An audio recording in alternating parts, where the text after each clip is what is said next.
last time? A Tale of Gielinor! Alright, so, basically, the group were able to make their way into the castle, and as they ran in, they found a room with a bloody and bruised Musoka, who has been interrogated for the last hour and a half, and, basically she told them that, the fighting has been going on for about maybe half an hour, maybe 45 minutes, and eventually, after being led to the surface, we all find a bunch of Gray and an observer defending from some kind of force from the south gate. After being kind of like, interrogated, they convinced the observer that Suboko believed in Musoka, and that overall they were here to help. They're from Haranu, and we're able to convince them that the Haranu flags in Ashen Pale are definitely a delusion. But either way, they hear a boom come from the south, and they see the first observer yelling up at Osu's castle, claiming that Osu never cared about them, that she lied about the observers being special. It's unknown whether or not she had these traitorous intentions before this raid, or if in some kind of a fight with Chengok, he did something to her mind to make her revolt. But either way, for a while we had to engage in combat with the first observer, clearing away her echoes, and eventually, after some levitation and some deflected spells, ouch, she got beaten pretty badly, and with tears, she finally went down. Eventually, the observer that was helping us out, she claimed that there is some these shadows. They're originating from the west, and something had to be done about those. So we opted to go up, run out and try to take out the source of these shadows. Running west, we find that the atrium is being attacked by, well, not attacked. Basically the enemy is they're residing in there right now. They're hunkering down in this atrium, keeping their ground, while Greys try to bust down the gate. And while they do that, we essentially make a plan to flank them and disrupt whatever is going on the inside. So eventually, after doing some parkour, Peyton actually got pretty hurt, and Musoko was pretty hurt from being interrogated and the fight itself. So after we kind of arrived at our little destination, after all the parkouring, we decided that Fukuro and Jinroi would cause a distraction, while Bijutsu and Shiruku would teleport in undetected and disable the machine. And it was going pretty okay. They were causing quite a bit of a ruckus, and thing is, Bijutsu and Shiruku had to kill, or not kill, but attack one guy. But after a while, Bijutsu finally got to the machine, and who does she see other than the one, the only Chengok? Yeah, he was the fuel to the machine's fire, creating all these shadows, and eventually, Bijutsu eavesdropped on a conversation where one of his lackeys were trying to convince him to escape, but Chengok never runs away, and he turned him into a shadow himself. And after a while, he summoned a giant golem and started attacking us. Jinroi was able to beat him back, keep him pretty occupied, and we were able to distract him for a bit before suddenly he started Minecraft creative mode, flying away straight to Osu's castle. And oh no, basically he started beeglining to the objective. So we, after a while, after Bijutsu actually going down from an attack, after taking down this golem, I think, it was Suboko who finally came up behind us and started helping us with the golem, basically telling us to go ahead. She talked to us about this underground pass that we had to utilize, like kind of a secret passage, like a shortcut to Osu's chambers. So eventually we were able to make our way to Osu's chambers, and the Queen Mother, knowing who Musoka was, let us in, and maybe telling the Queen Mother about Akira was a bad idea, because in the uh, throne room itself, first seeing Osu as, this tall, floating woman with these strange uh, minions at her side who basically spoke for her, like kind of telepathically, almost like she was controlling them, talked to us about how is it possible that Akira was dead? She gave him some sort of a pendant that would not allow him to die, make him a gray if something happened to him. But Maka asks, Fukuro basically revealed that uh, it was it wasn't on Akira, like, and we saw his dead body. We had a wake for him, or a wake. We had a funeral for him. We had a whole ceremony for him. And Osu, kind of wrapped in despair, kind of didn't exactly have her eyes on a prize. Uh, the Queen Mother was basically begging her uh, to use the stone, and of course she is smart in saying that, like, she doesn't want to interact with the stone directly because it has these powers that will overtake your mind. But apparently, like, there's no other choice. But in the midst of all the squabbling, we hear boom, and Jengok was knocking at the door behind us. And it was weird. The Queen Mother essentially looked at all of us and said, "Are you willing to give your lives to protect the beauty of this world?" And all of us, of course, agreeing, said yes.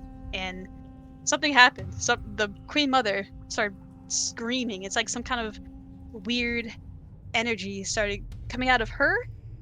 Correct me if I'm wrong there, but she essentially, then something started happening to us. Our vision started going black, and even we started screaming. Something was taking over us, and A lot of boom, chaos. Who knows what was happening? who knows? We'll have to find out this time on Tale of Gielinor! You do. You have to find out. What choice do you have but to try to find out? I like this card. You don't like this? This is the flag of Hanto. You should love this card. Uh, Can we burn Hanto, thanks? I think Hanto's burning itself already without our help. Just a bit. Yeah.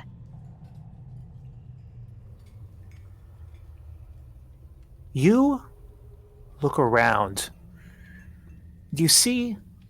You are in what appears to be a playhouse, an old style playhouse, not one of these grand cathedrals to the arts like Gekijo Opera House. No, this is something more like a village playhouse. You can see the rough timbers and bamboo walls. You can see the low stage.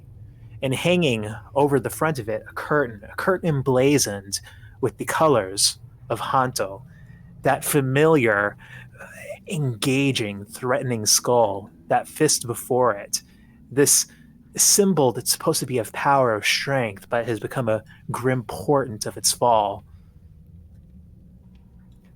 You don't feel like you can turn away, like you can look at the audience.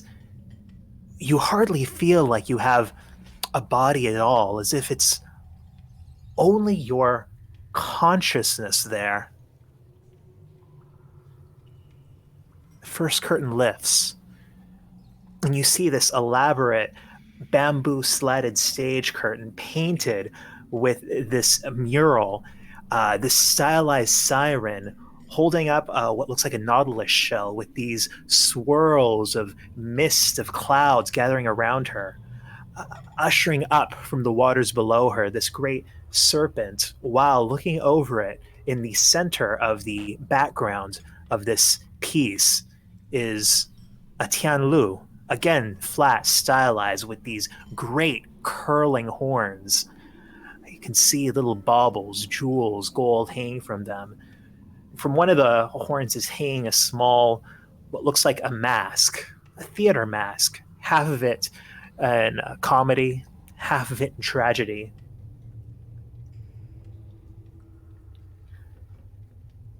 Even though you don't hear the sounds of the audience, it feels like a hush goes over the room as this curtain rises. You can see a backdrop now, sort of this stylized matte painting, and there are a number of figures before it. They look like mannequins. You can see that one in the center appears to have been outfitted in a white kimono. You can see this white, sort of lifeless face, and another one off to the side in a purple kimono, purple, lifeless face, until the eyes open, and you realize that it's not actually a mannequin, but no, this very elaborately, expertly painted, almost unsettlingly plasticine look to it.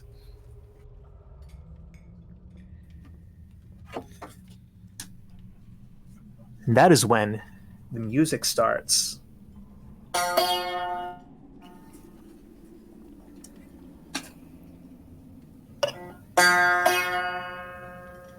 I said that's when the music starts. Can you hear that? Yeah, we can. Mm-hmm.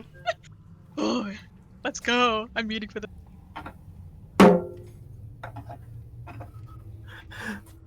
Blackout enfolds. Silence enfolds.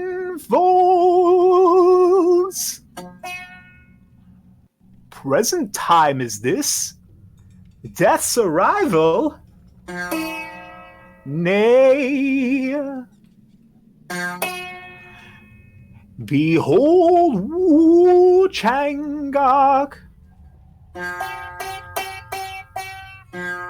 Brutish in his way. Prideful in his way. Coward in his way. Witness ye his weakness, his retreat. Then the price is death.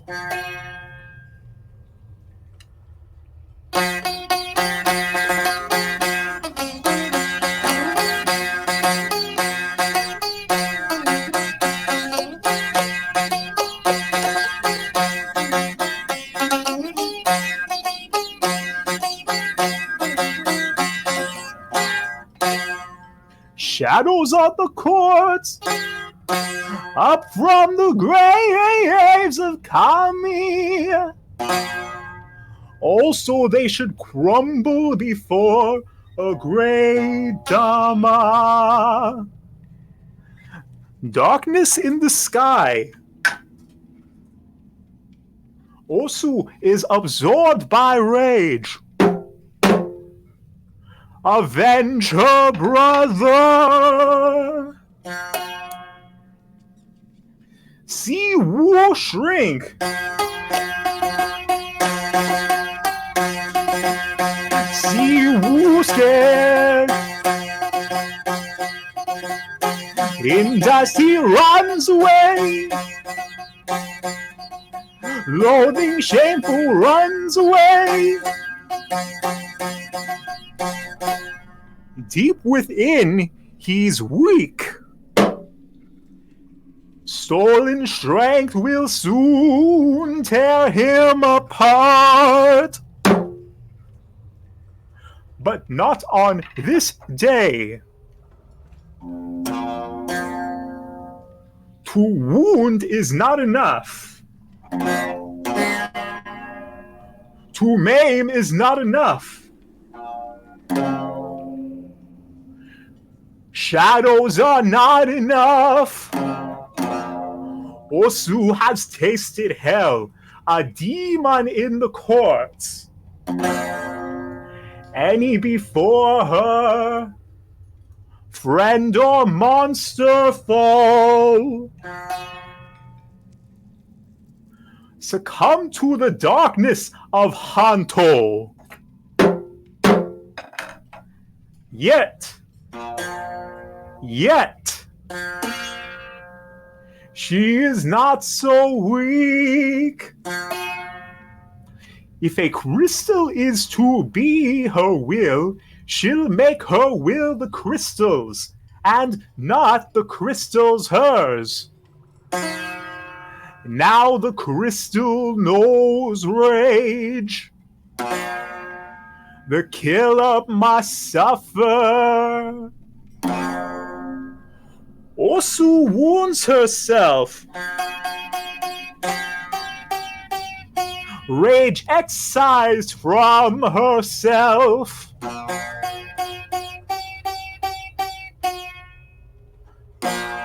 Imprisoned in a sphere of perfect purpose, a weapon remade. Grey Dharma sleeps.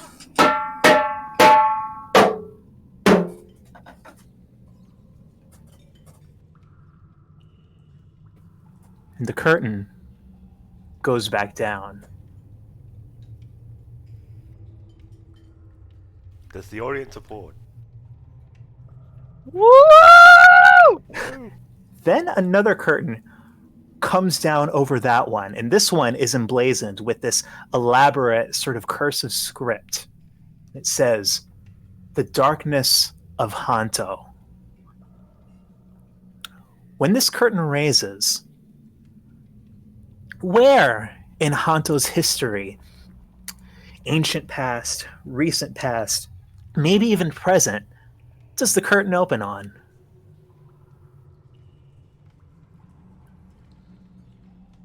Ooh. It'd be appropriate if we started with the ancient, I think. What about you guys? Maybe. Though, if I may make a suggestion, maybe to around the time when the rift opened? When all this shit started? Semi-present, yeah. You're going back to when, to the catastrophe. Yes. So, the curtain opens once more. And, Sep, Zori, Ram, and Acer, I want you guys to tell me, are you guys, allied with Osu's part of the court? Or are you allied, each of you, allied with Daen's part of the court? And Osu. Ah, Jesus, we're gonna make the choice. I'll go with Diane. Fine, and I guess I'll go Osu. To balance out.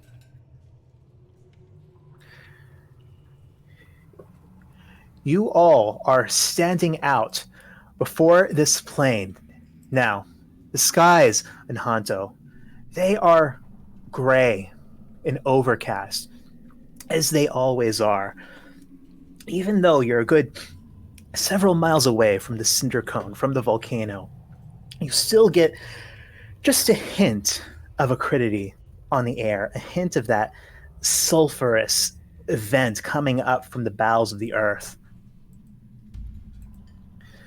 You can see the tall, weathered statues of Skethic here, where there are a number of people gathered around what is this mound, this sort of series of hills, this long, low range that runs a number of miles vertically, concealing what you know, what you learned was once the rift. Now, Acer and Sep, you can create names for your characters if you want, though you don't have to. You have been put on patrol, you might say, surrounding the outskirts of this area. where you know that Da-En has gathered some of his closest loyalists, some of those few in the court that he fully trusts, and he does not trust many. He's known for his paranoia, for his constant fears that his life is in imminent danger, that someone will turn on him. It's part of the reason that he has been so strident in closing off the island to all but the most necessary commerce. He has found something. He has taken something from Osu. And with this, he has gained an insight to the ways of the ancient Skethic, gained an insight into some sort of a power that lies beneath this place. Ram and Zori, you find yourselves coming up on this. You know that you have to maintain your air. Osu's court has never been a great place for women. He's a chauvinist, misogynistic, together with his xenophobia, with his rage, with his depravity.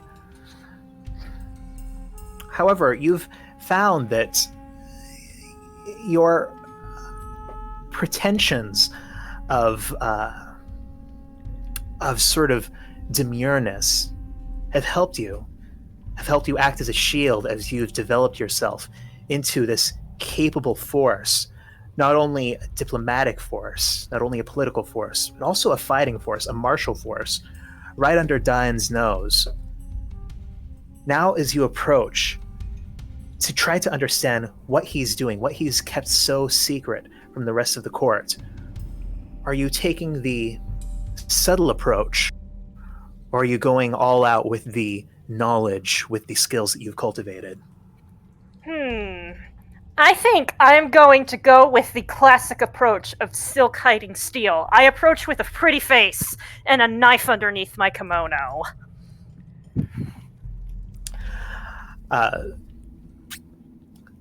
Sep and Acer, another person, a more senior member of the court, walks along with you two. And he spots this pair of women approaching. He says, "Hail to you, handmaidens of Lady Osu. What are you doing so far from the Phantom Courts?" Oh, it's nothing to trouble you, my good sir. I was just having a look of something for Our Lady. I won't bother you for too long. Yes, my compatriot here that carries most of the weight in words. Oh, something for your lady. I am sure that there is nothing that your lady would find of interest here. This is dirty work, coarse work, excavations, business. Nothing for your sort. I appreciate your concern for our well-being, mister. It's really great to see you. Are you tired? You don't look so good. I think she's going to walk up and sort of approach slowly, just kind of with like this very faint, dainty little smile on her face. But underneath, she is looking for an opening. She is looking for a weak spot. If she can time it just right, he won't even know what hit him. So as you start approaching, he says, "Hold right there. You yourself look like you are a bit weary on your feet. Let me just consult with my compatriots here. We may have something that will help ease you. You seem like you've been walking for a time, and we ourselves need to take some respite from our fatigue patrolling around this area." And he sort of takes the other two just out of earshot. Acer and Sep. Says, I've long harbored a distrust of Oso's handmaidens. The Khan did not tell us, though, to make any special motions towards them. What do you think? My character is sort of nodding along, trying to disguise the fact that he's horribly drunk. He looks at your blank faces, neither of you saying anything to him. I guess my character. You can call him Sheeta. Hard to think right now. Oh. I understand we've been on this patrol for far too long without anyone to relieve us. Look, man. If the Khan didn't tell us to do anything, then we don't. Acer and Sep, are you really just watching for this whole thing? Wait, do you not hear You don't Seth? hear Seth. Are they here? Yes. Yes. Yeah, What? I was talking. Hello? Is anyone else here? Hello? Oh, Hello? Can you Hold hear on, anybody, hold Rond? Oh no, can you guys hear me? What's going on? Yeah. I can hear. We can hear you. Hear us.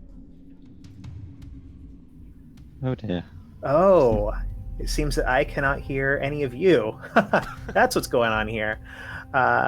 Sorry. Let me try disconnecting and reconnecting. Hold on. Not a D&D session without technical issues. God damn it. When Stop he said ruining like the mood, looking Discord. at our blank faces, I thought he was going with what I said about being drunk. so yeah, I did thought that too. Can you hear us? Can you There hear us we go. now? There Can we you hear us go. now? Okay. Okay. Yes, I I I said my character was just nodding along to disguise the fact that he's incredibly drunk. And my character looks extremely either bored or sleepy. You can't tell which. Maybe both. Maybe both. Probably both. And he responds to the question with, "Look, man, if the Khan didn't tell us to do anything, then we don't do anything. Just respect the lady's privacy." Yes. Yes.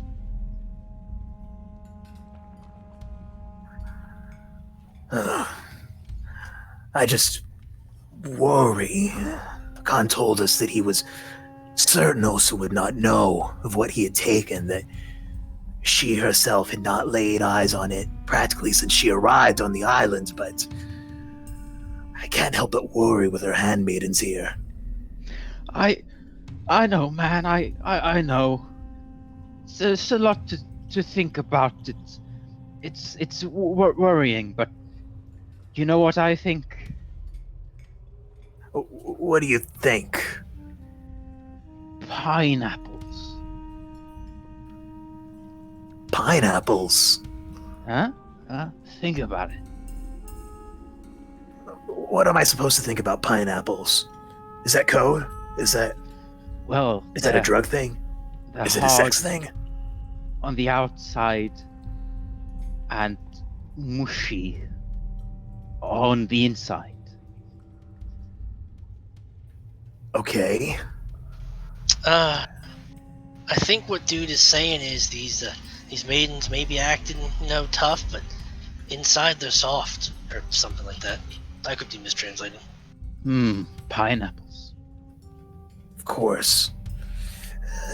Handmaidens of the Lady of Hanto. They've never known any hardship in their lives. Can't be anything but mush on the inside. You're right.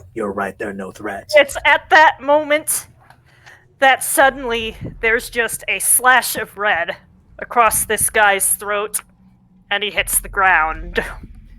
Oh The two no! of you see him just bam, dead from one clean swipe. Well, Why man, did you do that? I Your was, handmaiden kind of sighs and says, "Yeah, you shouldn't have jumped to conclusions too often now." I was just talking about the pineapples and the mushy and hard, and he look, man, this is none of our business. You do what you want to do. I didn't really like this guy anyway, man. My apologies. I just found his particular manner of speech disgusting. Yeah, you should hear him when he's talking mean. God, I remember one time Well, he yelled at me. Or, not God, we don't worship that thing. well, it's a little too late to talk about what he says, considering his body now cannot speak. Now then, Ah, And I see.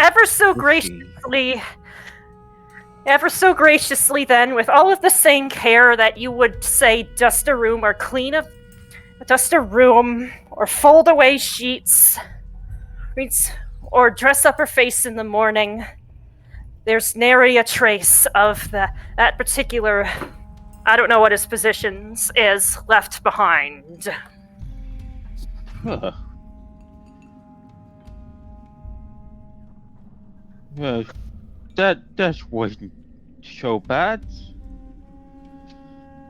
Alright, cool. So, like, now what, man? Those of you, Osu's handmaidens, you know at this moment need to press forward, need to see what Da-en has done. Because you do know what he's stolen. You do know that Osu has, in fact, turned to it, though she has never touched it in this time, sure, but she is well aware of the power beneath this place, power of miasma, and that with what abilities she gained long ago, just from not using this odd shard, but from studying it, was able to bestow a piece of that miasma upon both of you, something enhancing your abilities. So you look towards these two, knowing that they're oddly okay with this hated superior falling before them, but knowing they're still not going to let you advance. You feel certain that you can manipulate them somehow. Manipulate them into overwhelming fear, or you could paralyze them, or you could even send them into this aura of confusion where they'll just strike blindly at whatever's closest to them. What do you guys do? I think she's probably going to pick up on this guy that's not hiding his drunkenness very well and just crank that up to 11 with confusion. Aesir's character.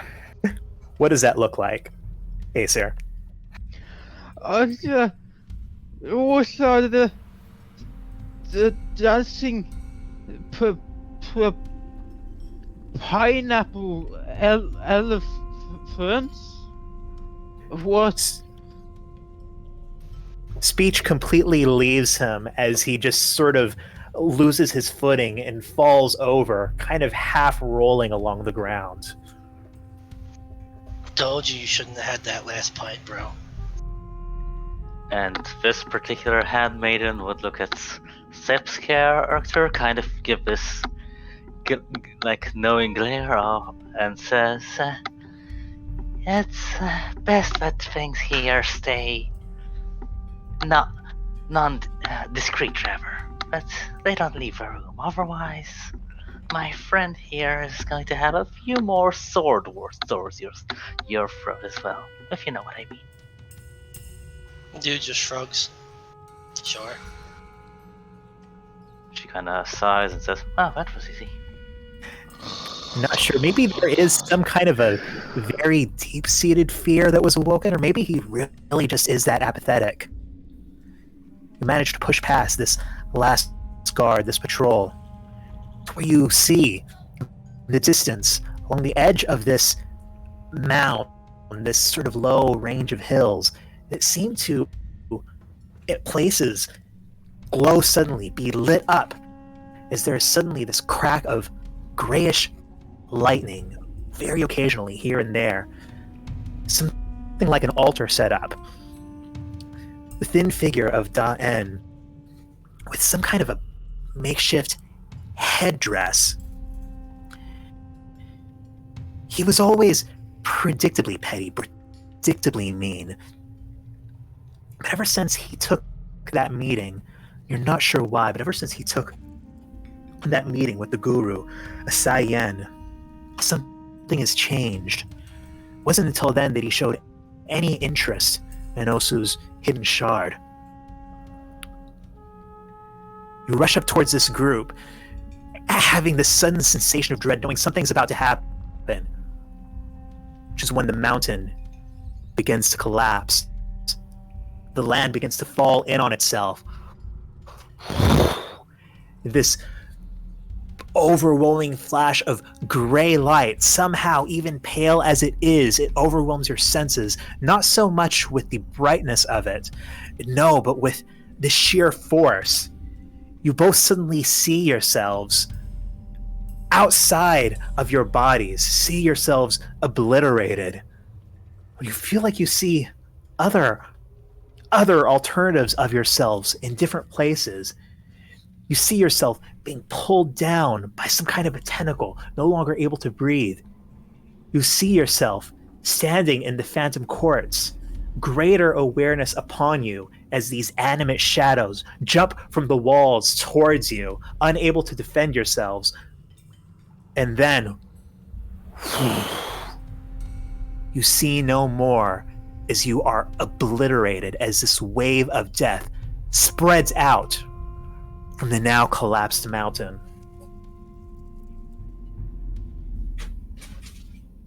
The curtain closes.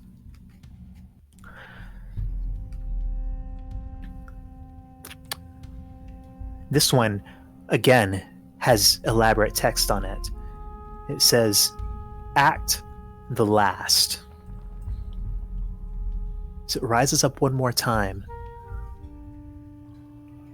Where does it take us? What do we see?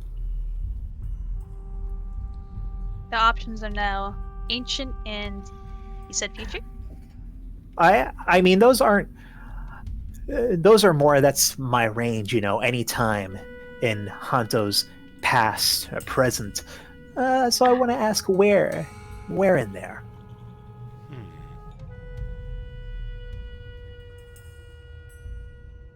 You could go ancient Me? this time. We did modern. Yeah. I'd say conversation, maybe something happening. Oh, you know what? What's that? I think we should try to see this Sliske character.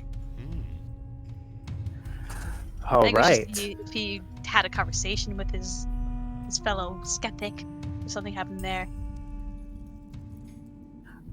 I like that. So, as it opens up, you are in fact in the same scene, the same location, yet it looks so much different. You can see that there are these sort of cypress trees that that cover the landscape in these little clumps. The air is not that oppressive gray, but instead you have this pale blue sky. These pillars surrounding the open rift, not shining with this malevolent gray energy and crackling lightning, but instead almost looking as if it has this sea of light roiling deep within it, is surrounded by these intact, tall pillars of Skethic scholars, of heroes of the early history of this place, of those who discovered the secrets of miasma, of those who led you out from the attempted hegemony of the Deep Ones. In a place of prominence is Drakkar, the Rift Weaver, the latest but perhaps the most accomplished leader of your people, the one who is now attempting to lead an exodus from this place, no longer needing your refuge, into the unknown West. Now, same players, Julia and Leighton, I will come to you in the next segment. I want to ask the four of you, are you supporters of Sliske, the Shadow Dancers, or are you against him?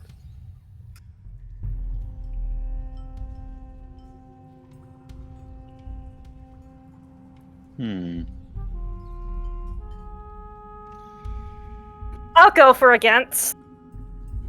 Yeah, I don't like him. Against. You know, it'd be funny if we were all just against him. Would there be a story to this, or? Yeah, of course. Sure, against. Go ahead, Acer. Be the odd one out. Oh, I was going to say Come on. against, but okay, I'll be the 1-4, I guess. Sam. So, you are in this stone pavilion, quarried from the mountains that dominate parts of the southwest portion of this island. From here, you have a grand view over the rift itself, Rift of Miasma. Acer, your character, whatever his name is, all of you are Skethic. Ah, You stand with one of your mentors, a confidant of Sasuke, the Shadow Dancer. Towards the back of this pavilion stand the three who have turned away from Sasuke's offer. Your mentor starts. This rift, miasma. You understand, don't you? We rose from this. This gave us our insights, our powers. When the Deep Ones thought to control us, to rope us into their breeding experiments, this is what kept them at bay. What kept us out of their grasp. What kept this island independent of them, even as the Deep Ones rose. Turns towards the three of you at the back. I do not blame you for wishing to follow Drakkar. Not for his heroism, for siding with the Furbolg, persisting in the rise of the 5 new great guardians over these islands. The Deep Ones might never have seen their defeat. But this is our home. This is our power. We have barely tapped the surface. See beneath us is the veil between life and undeath. And in that is the spark of magic. There's a reason that we have such an affinity that no other awakened races have. Sasuke, the Shadow Dancer, he will help us realize that.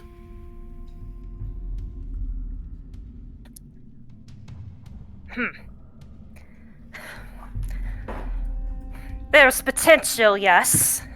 There's even power, there's even great power. But power isn't what I want. I'm just... There's a point where you can only go so far going up. Where trying to prosper with ambition only leads to more suffering than it does content. I'm content with what I've found here. I'm ready to move on. You go too deep, you end up risking upsetting. Or upsetting. Oh, you'd never understand. What? Well, do you think that Sasuke would become a tyrant like the Deep Ones? Even if he's not a tyrant, even if his intentions are quite noble, well, let's just say that there are a lot of things that have been done with good intentions that end in disaster. I'm happy with what I have, and I would rather not gamble it all on something that could theoretically be great but end up going horribly wrong. I know when to fold them.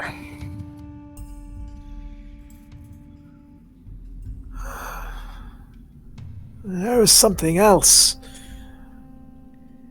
We've never lived outside of, say, a scant 100 miles of this rift. How can we be certain that living apart from it would not degenerate into mindlessness, become beasts, like so many of the other races that the Deep Ones shaped. We don't. That's kind of the point from me, really. I just want to see what happens. You think we'll find promise in the West? I think I'll find something more interesting than what I have here. More interesting? And what? Would you join the humans in their deserts? Perhaps. I'm sure they would appreciate the presence of someone not of their own race. Maybe I could even get them to worship me as a god. Who knows? If you retain all that you have learned here, perhaps you would. Perhaps you would. He turns to you, Aesir. Have you nothing to convince your wayward brethren to remain here? There's so much, now without the Deep Ones hanging over us, that this writ can teach us.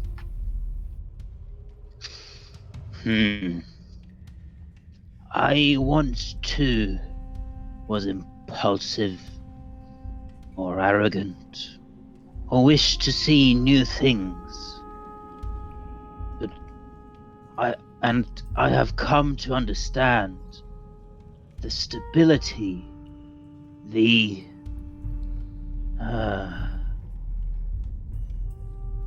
control that comes with an order like this. But it is an experience I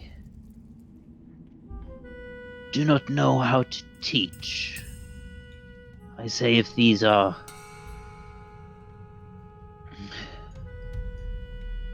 determined to throw away everything for the vain hope of a new future, they can be left to their own devices. Yes. Well said. You've made your decision. I believe the last boats will be leaving before the day is done. Leave us.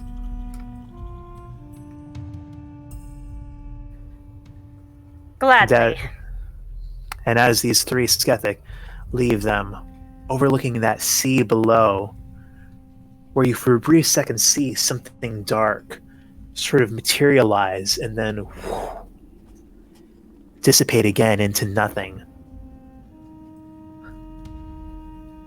The curtain closes once more.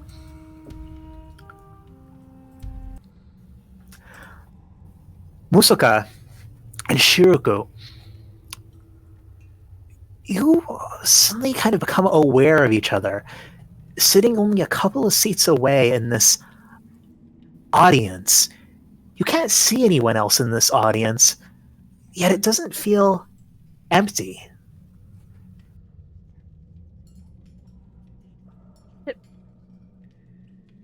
Iruku? I don't remember watching. I don't remember buying tickets to a play. Me neither. Yes, I kind of feel like it loses the plot in the third act, and not much of a connecting thread between them. You look and you see kind of leaning over from the aisle behind you is this woman, kind of very thin. She looks tall, lanky, very close-cut hair, and her face, even though mature, is surprisingly striking, beautiful. She has the air, kind of with this confident, relaxed gait to her, of like a retired supermodel. Who are you? Are you a critic or something? A critic? I like that. Call myself a critic. Critic of the darkness of Hanto. The history of Hanto. Yes, I could quite enjoy that.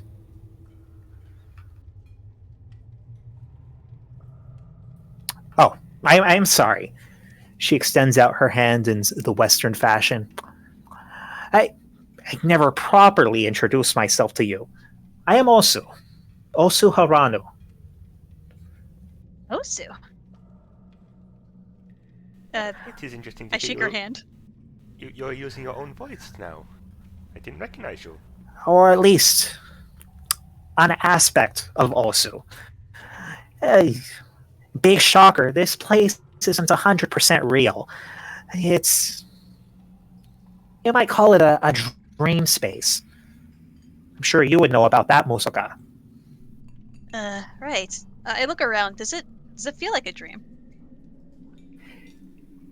Now that she said it, it does feel like a dream, but it also feels as if there's something else to it. There's a bit of artifice to it.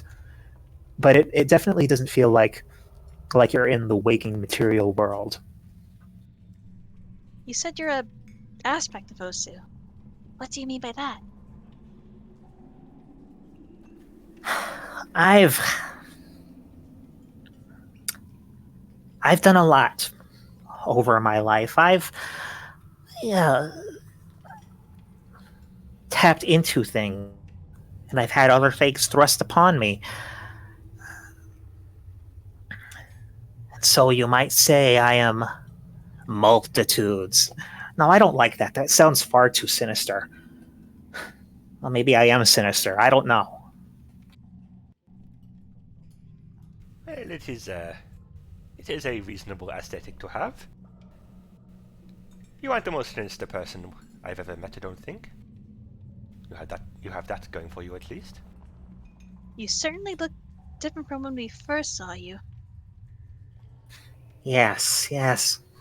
I like to think maybe this is what I could have been. Another lifetime, different circumstances. If you'll stay You on both watched the Harano. first act. Yeah. What did you think? Well,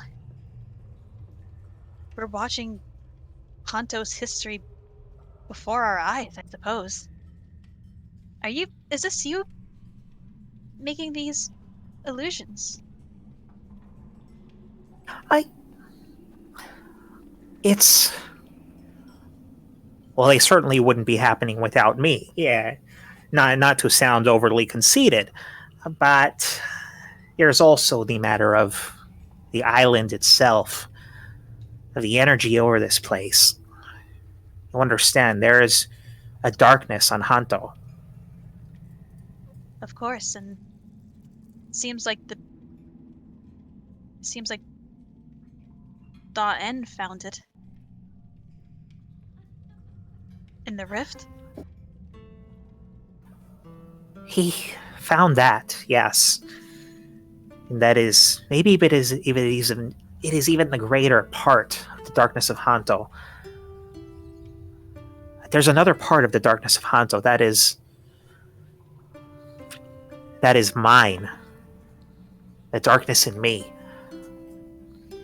Part of it is the darkness that is already at this place. Part of it is the darkness I carried with me. Darkness mean- you carried with you. You're What was that, talking- Shiroku? The darkness you carried with you. This would be. You brought it from Harano, or you were born with it. I suppose it's a bit of both. Maybe more the second. My mother, in that burst of power, she was obliterated. I don't blame any of you for that. Honestly, I think she went into that confident that she would be safe from it. She's the smartest person in the room, has always believed she was the smartest person in the room. That you would end up paying the price. Understand, she dedicated her life to the occult. And I was a part of that. We had heard of her, well, extramarital relationships with, well, Mr. Nijo. And, well, Joni's parentage, and I guess you yourself must be the legitimate child.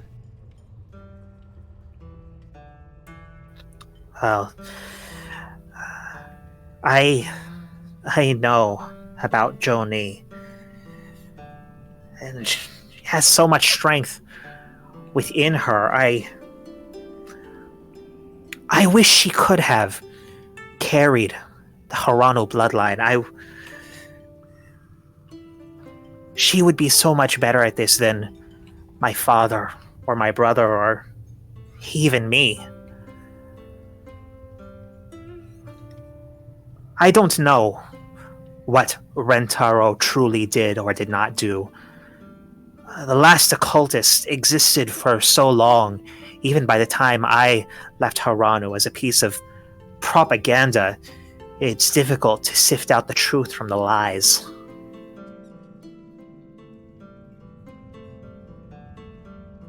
Well, that would be a matter for another time then. Won't press you on things you don't know. But, well, you keep talking about this burden, this on the bloodline. The things your father and brother were, well, charged with doing. We haven't, well, but they all left Harano one way or the other a long time ago. So what is this burden? It is the burden of smoke. When I was a child, I had these visions. I hesitate to say person. The first time I saw him, I was down there. It actually taken a visit to Eugene. I was down there where the waves come in. You don't have beaches like that in Yangshi, or obviously not close to Haranu Manor. It's just cliffs all the way down to the ocean. So it was still novel to me, still fun to run through that wet sand. And I see this little, I don't know, a salamander, a lizard, crawling up through the sand. I try to catch it. And then is when it starts speaking to me. And at the time, I thought it was so beautiful. As I grew older, it spoke to me more. That I was the chosen. That in every generation of my family, one is chosen to carry the burden of the smoke, to ward over that which has been hidden beneath Harano. That this figure, this Harakanto, he was a patron of my family, going all the way back, over 1,000 years. That he helped the original Haranus back to Qiyang, establish their control over the island, establish the Khanate, and that it was for one reason: to maintain this bloodline that could watch over this piece of something horrible, something that he had destroyed, but had not destroyed fully. And here I finally abused it. Well, based on what you were telling us outside, you never touched the crystal. You never went as deep as Cheng Gok did. You've been the most responsible owner we've heard about so far, that is for sure. I've been responsible with it because I've had no other choice.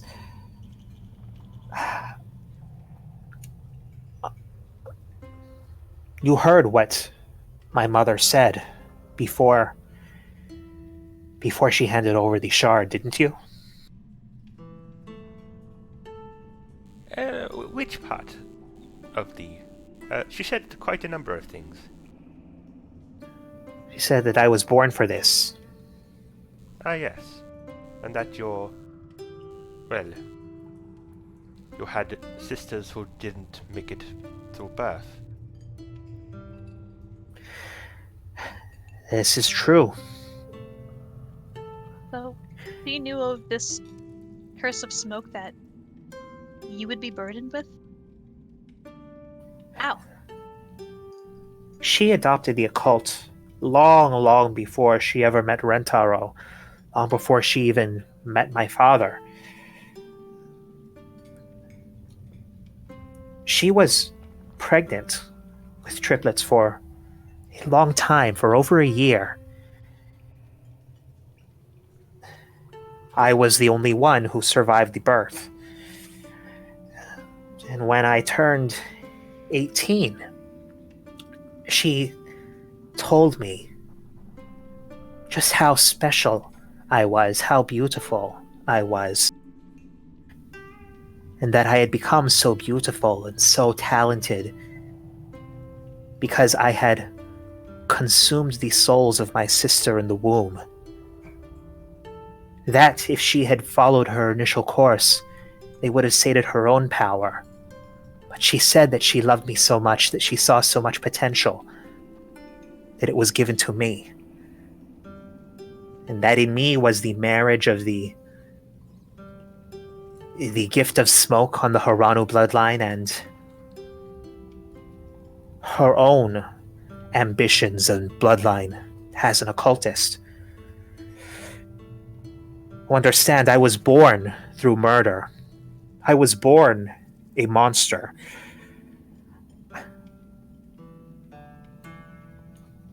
People in Haranu, they still believe that I left the island in tears, that I left the island in rage, that I was forced into a loveless marriage. That's the image I hoped to cultivate. Well, you seemed pretty successful in that. That's all we've ever heard. They were against this marriage? Oh. No, I went to my father. I chose to leave the island. I had to protect it from me, from my darkness. So, thanks to your father's blood, you were destined to, well, be the protector of this shard, but your mother's blood was urging you to abuse it. Is that right? I believe she's always kept her plans several steps removed from me, but I believe that she and those of her kind, they believe that some superior being might be born. Something that would turn the Wushunkos away from the trade guilds and the pirates and these quasi-governmental, all of these things that vie with the simplicity of, say, a tyrant like Genglai. Something like those deep ones that were mentioned. Well, Right, those... it sounds an awful lot like the gods of the West. And well, the West has its fair share of problems, I hear. It's not a perfect solution. Perhaps. Even then I am unsure. I'm telling you all this because when I took on that shard, I was overcome with rage, with nothing but the need to punish destroy that which killed my brother. It was a moment of darkness, of, I fear, perhaps looking into the heart of what I truly am or could be. I don't know how many suffered before I could stop. I know that I wounded Chengok, but I don't think I killed him. Then I came across something, and I think it was a golem. From there, I was able to excise that piece of myself, the shard, and all the rage with it, but it took a toll on me. Very, very heavy toll. This may be the last time I'm ever able to speak like this, even in dreams. And I felt like, perhaps it's selfish, I felt like it was important to say who I am, why I've done what I've done. And we understand. I'm sorry, this must have been a great weight on your shoulders all of your life. Yes, that is very unfortunate to hear. Is there anything we could any message we could take to your sister or your brother you have never met? Any unfinished business? If this Lou II is truly my brother, then I think hope lies with him. I do have something to ask of you. Of course. That piece that I excised, I need you to take it away from this place, away from me. Would that I could, I would task this to my observers, or give it to a Grey Ji Chang, tell them to drop it in the ocean, but I know its pull, what it is. Any who have been inundated fully with the darkness of Hanto, who've grown with it, I am not sure they would be able to trust themselves. The shard does have that effect on people. Yes, do not worry. I believe we can handle it. We have experience in containing these. I chased one to Kamishima, in fact. And I have a device that claims to be able to reduce its effects. That is good. Listen, the reason that I am speaking to the two of you here is because you have both been touched by the darkness of Hanto. Not inundated with it, thank fortune. You are still redeemable. Musoka, I can lift this vision of Da-en from you more easily. But Shiruku, what has been done to you is not so easily repaired. Though I do have one method.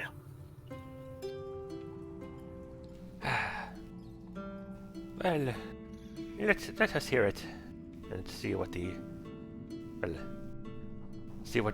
this method pertains then. You've been robbed of your ability to rest of your own means, and it will drive you insane. But I can remove your need to sleep, your need to eat. I can assure you, if the ritual is conducted by myself, with the peak of my resources, I have a very good chance of coming through the other side almost unchanged. You can never sleep ever again? Never eat? Are you saying that he would become a Grey? That is correct.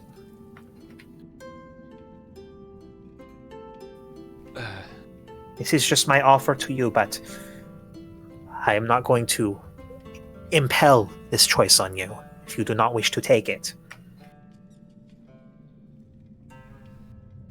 Well, how long do you think it would take to go insane, as you put it? How long do I have?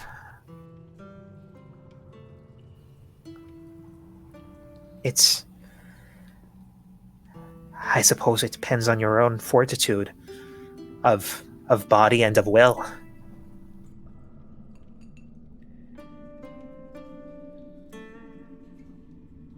I am apprehensive of becoming a grey. I hope that is understandable. But There's really nothing we can do to fix his. She raises a hand to the back of her head. Certainly nothing I could do. Perhaps you have some other resources, other means, but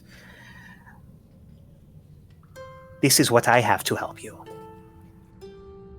Nothing that I could think of so far. well, your I forget the word. Your clan, Musaka, is very well versed in dreams. Perhaps they could be of help, or perhaps the chi technology of Hanto, of Harano. Would you like to take your chances with the Yumi no Eri? We can try. We can look at you. We could try to find a way to restore your ability to sleep. But that's not guaranteed to work. We've never seen anything like this before. Very true. Well, I am a gambling man.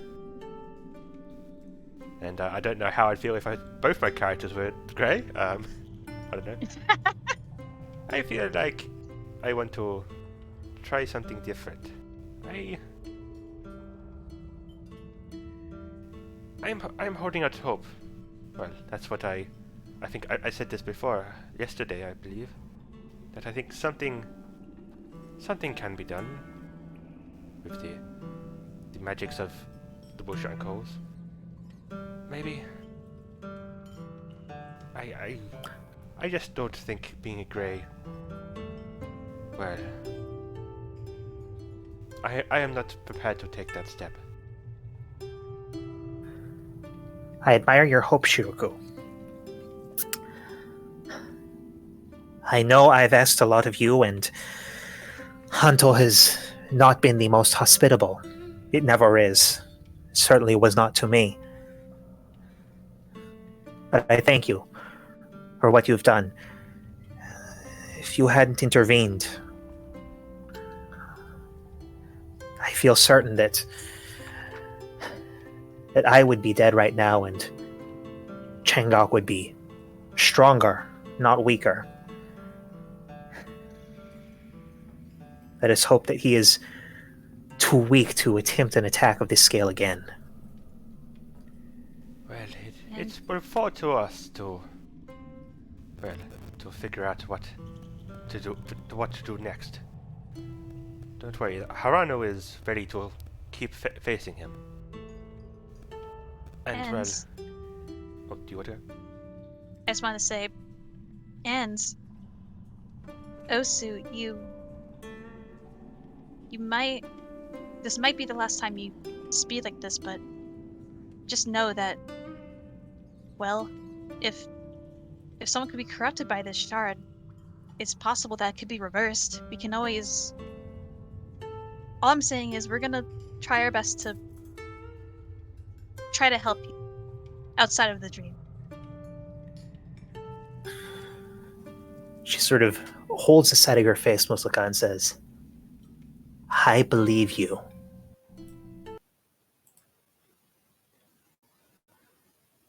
And you open your eyes and immediately squint them again as there is this blazing, almost blinding light above you.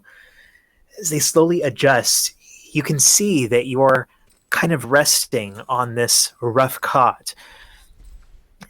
You look around and you see the other uh, members of your party, along with several of the soldiers, Akira's Avengers, who are with you, arranged on their own cots to kind of half lean to, several of them bandaged or bruised.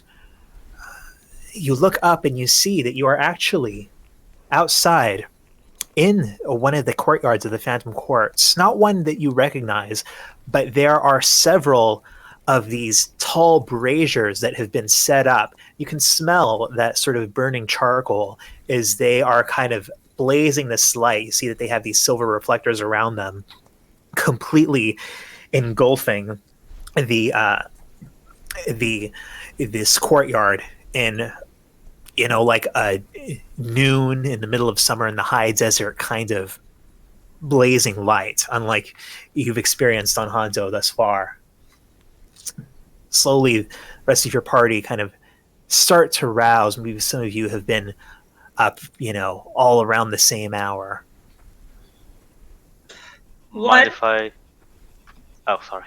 What the fuck happened? What happened? Did we win? What happened? I gotta get it stat, or I think I'm gonna stab somebody. We won. We won. Oh, did. Musuka, you suddenly hear a voice saying, "And you, how are you feeling?" You look up, and though you can't see any features behind the mask, you know this is Tsuboko. Suboko. God. I'm okay. I'll live. Just. This might sound weird, but we won, right? Yes, we won. But the victory may have been somewhat Pyrrhic. You've been out for the past 36 hours. 36 hours? And how's Osu? The Grey Dharma has retreated from us, sequestered herself. She's not taking any visitors. The only ones who are with her are her speakers. I look at Chiruku. She seems to have indicated this new state of affairs may last indefinitely. That is what we would believe as well. It is a long story, but we think the Great Dharma communicated some things with us. While we were out, right. She doesn't believe that she will, that she will be fit to do much of anything. The way it sounded like it seems like she was asleep. Well, but maybe we should check up on her, if time allows. I believe she was very clear. Absolutely no one is to see her. She managed to... I'm not sure if she destroyed this Changok. When I heard there was this burst of dust and he was just gone, but she tore through the courts. She destroyed several of the shadows, but unfortunately there were also a number of gunners and a couple of your soldiers who were caught up in her wake before she managed to stop herself. no. I will say, things elsewhere on the island did go surprisingly well. It feels, if anything, a little bit hollow to say that now. The attacks in the Ashen Pale, at the match banks, at the stacks, and almost every one of them they were routed. As I understand, you actually provided, she directs us towards you, Musoka, a lot of the tactical information that the observers leading the charge in these uh, use to detect their methods. Several of these ships were, in fact, bamboo decoys. There. It Fuck seems yeah, they that's awesome! seems they spread their forces too thin. You're not the sort to take many prisoners, though. We have a few interrogating, though it doesn't seem like they have much. Seems like most of them didn't know of anything more than a plot to steal powder. Interesting. That We does line up with, well, all of that lines up with Chenkok's methods. right. And well, thing is, Osu talked to us in our dream, and she did tell us that she wasn't sure if she killed Changok. We're pretty sure he's still alive just this weekend.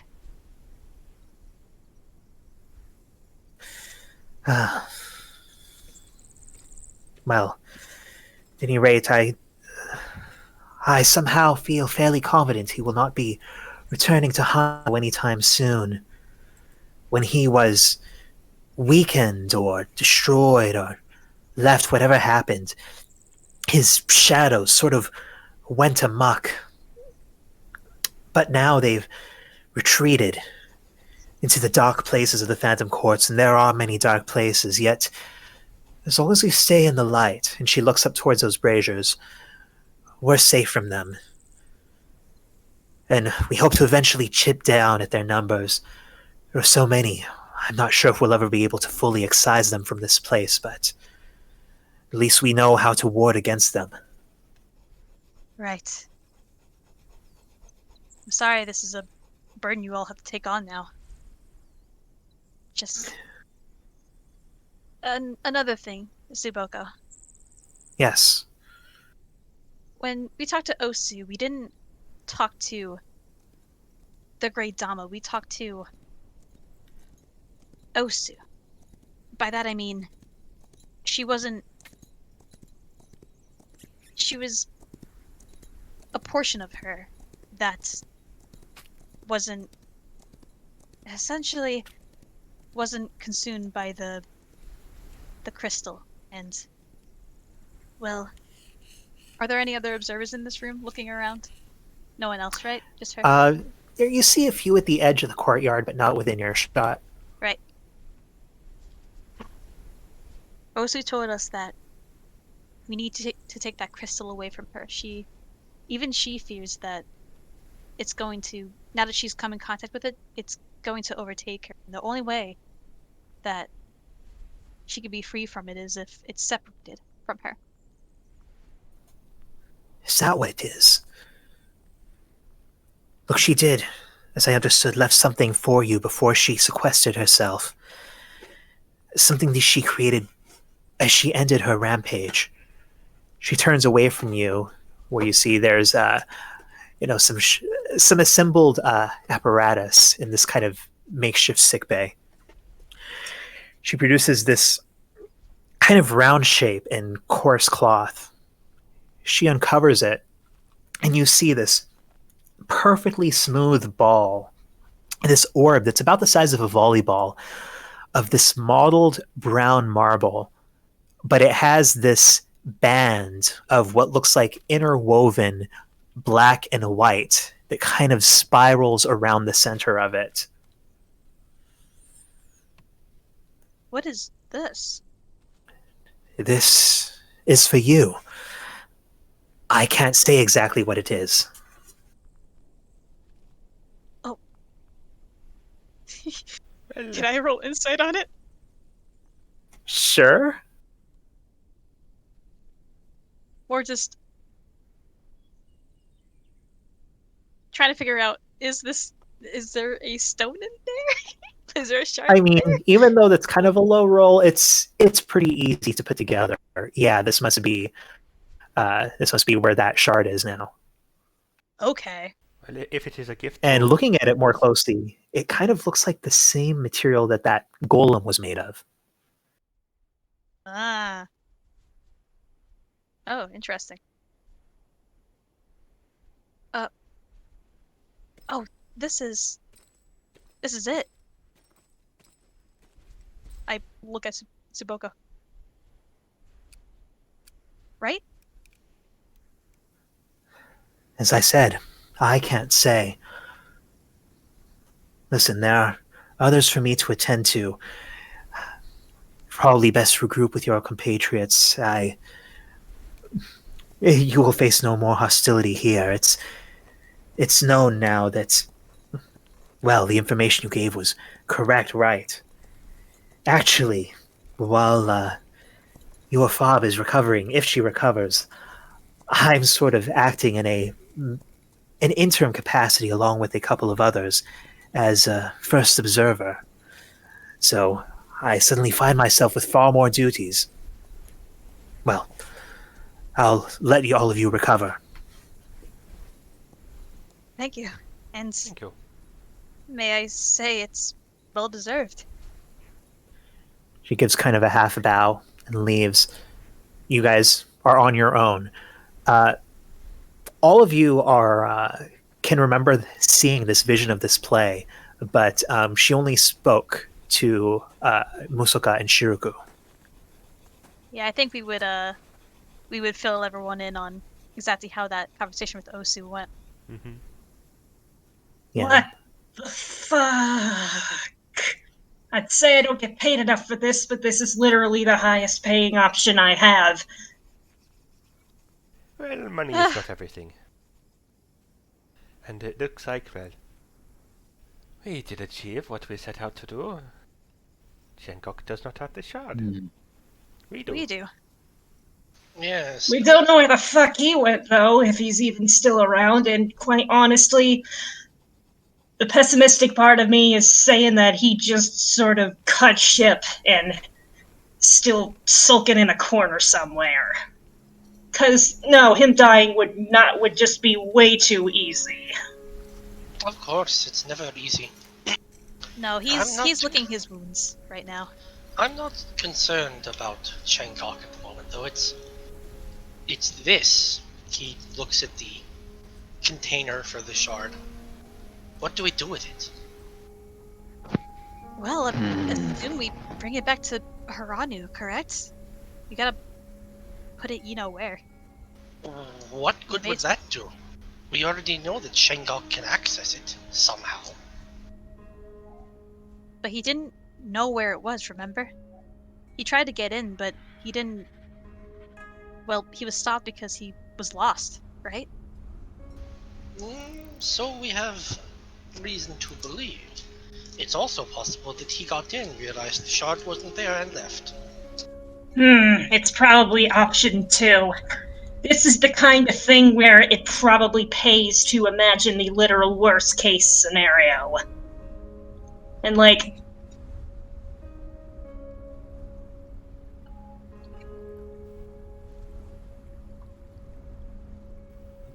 Hello? Hello? Oh. Hey. Sound like Oh, you I were stopped think, in. yeah, I think Zori cut out. Oh no, sorry. oh, I did? Sorry. Repeat that. This is probably one of those situations where it pays to imagine the worst possible scenario first, and then work backwards from there.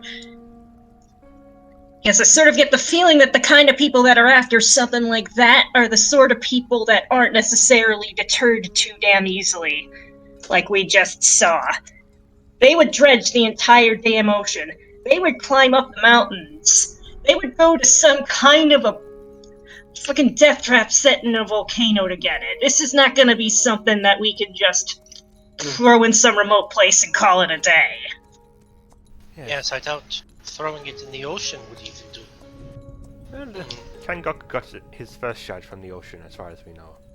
But, well, Joni told us that it was sunk. Well, yeah, I think you're right, Bijutsu. I do think that on Haranu in that basement is the safest place. Yes, well, even if Well, Shangok it's- has got in there before, he is not in a position to get in there now. Not when he is not in control of Harano anymore. By proxy or... Yeah, I suppose it's kinda the option we got until we can think of something better.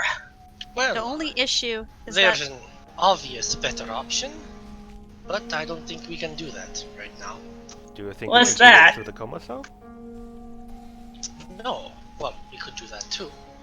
Isn't it obvious? What do you do with something that you don't want anybody to have? hide it. You destroy it. Is that possible? It's not that we know of. Fujitsu hence just why I kind of said- has this like something like this sort of like look on her face that sort of goes at first from anger then to realization. You know what? You know what this island has a lot of that's been causing us so much shit up until this point? Lava. I don't know if that's going to work. I mean, here's the thing. This is a shard, meaning that once all these shards were together, if we break it, isn't it going to just become smaller pieces? Well, unless somebody feels like burning to death trying to get in there, it's lava. It's fucking lava. What do you want me to say? Lava does flow. I do not think we know what adverse effects may come as a result of exposing this thing here to extreme heat. I certainly want Okay, fair another enough. magical catastrophe on this island. Right, especially Yes. with it being so close to the rift. And, well, if none of the ancients who doubted us wet with this shard, or this Hanto fellow that also was talking about, if none of them thought to throw it into the volcano, then they probably knew more about it than we did. But Fukuro, you do have an amazing point. Well, for now, I think it's best to hide it. I think our next priority is to figure out a way to destroy it. Well, maybe we should try and stop Changok first. Well, in some way.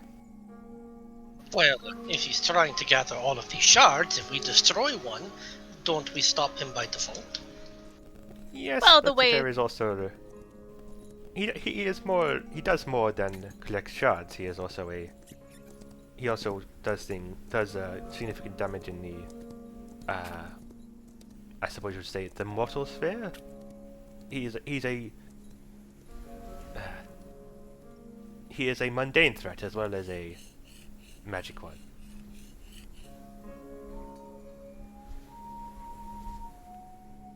He might not be much of a threat at all for a while, depending on how well those who hit him. For a while. I do Which agree is with why this. I do feel we have time to discover how to destroy it. You know what I mean? We can hide it. He's currently licking his wounds. You know what? We should. Yuzu just kind of like pulls out one of her static engines from her pocket. That's right. Out for 36 hours means this thing's probably going to be charged up enough. So did I send anything back to the boss? Message. With a sending. I think it's a good idea to update Joni. Yeah, actually. What should I tell her? Ugh. But if you can fit it all in one message, you should probably tell her that we have the shard. Her sister is... I'm not sure what to tell her about that. Safe? You may wish... Maybe leave it to the core mission bits. Like, okay, we defeated Chang'ok. We got back the thing. Trying to hide it. Be back soon? Well, I suppose that works. Well, Just a yeah, brief let's update. maybe not bring up the family drama over a short message, because I can only do this twice a day, assuming I don't do other higher power things. So, yeah. Wait, though, the plan. Oh, the plan oh, is, yeah. Just quick. Did that count as a long rest, or are we still in a terrible state? That counted as a long rest for everyone but Shiraku. Shiraku, make a Constitution saving throw. Hey boy.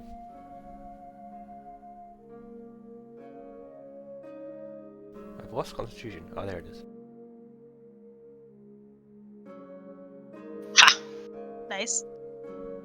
Yeah, You know, you're okay, but you haven't rested, Shiruku. Mhm. No, it was more just being knocked out. Yeah. That's what I expected. So yeah, sending to Joni. Mission complete. Heat. Shard recovered. Changok fled. Figuring out what to do. Be back soon. Sounds good. And I say we chart a course for Hiranu before, Osu changes her mind on giving us this. Kind of waves around the sphere. Don't wave that thing around, please. Oh, sorry. Yeah. So, Bichutsu, when you send that message, and you get back a reply.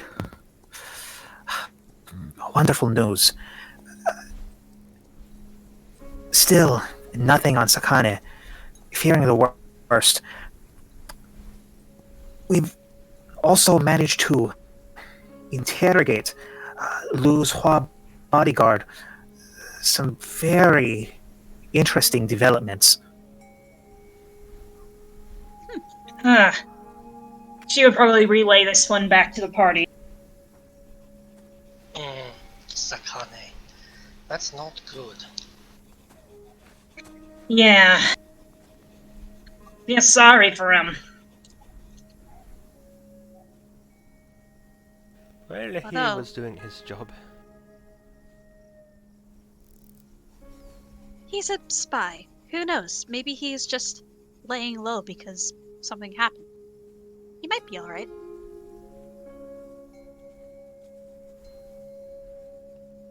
But... So, We're gonna have to talk about that in a meeting. Interesting developments from Lu II's Hua monk bodyguards.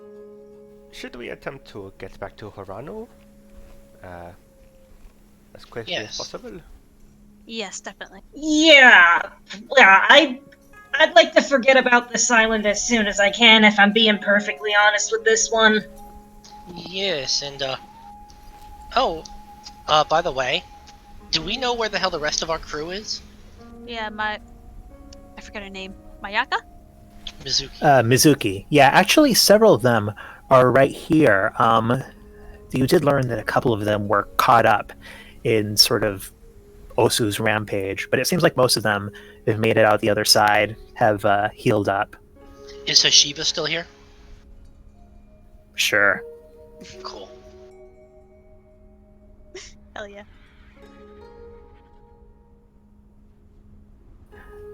So, you guys, it's morning now. You guys kind of feeling well recovered, get to your feet, and you prepare to leave Hanto. Yeah, I think we would make sure everyone in the crew is okay. Get a sort of okay from Mizuki, then probably beeline to the boat. Yeah, you manage to look over all the members of your crew, ascertain their condition, and help them to their feet. The boat where you last left it was with a few crew members still just kind of keeping it anchored in the waters just north of the Phantom Courts. But you get an escort out here, out around the Phantom Courts. Actually, a series of small skiffs out into the water where you meet up with your ship. They actually help to guide you out past the mines again. And soon, as you pass away from this blazing light that is illuminating the grounds of the Phantom Court itself,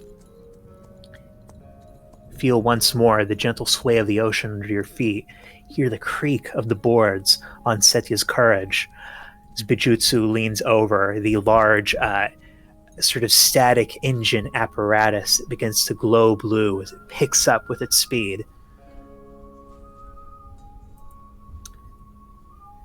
And that is when Musoka, Ooh. you get the sensation of a glassy chime from that shell that you keep in your pack. Yume. Hold up the shell, and you indeed hear Yume's voice again. More investigations. Secondary warehouse with secret slave pens had been leased from STL by Chloe Consultants. Obtained ledger. Will send image. Also curious. In first STL warehouse, the one raided, examined golem cores left behind, found to be dreaming. And then this image is sort of sent into your mind of this piece of parchment on a heavy block. You can see it's, several lines, an invoice, a lot of different sums that, you're no business major. You can't quite make sense of all of it at once. Though you do notice every place that it lists Chloe Consultants having apparently done some business with STL, it doesn't list an exact amount. It only lists 4 services rendered. And even more curiously, Chloe, unlike the rest of the various companies that seem to rent warehouses from this STL facility, their name is not written in Eastern characters. It's written in Western characters. And most of those times it shows up looking like this. Oh. Huh? Huh. Oh, there in the Discord. Yeah, they're in the Discord. Sorry. Hey/Chloe, not just Chloe.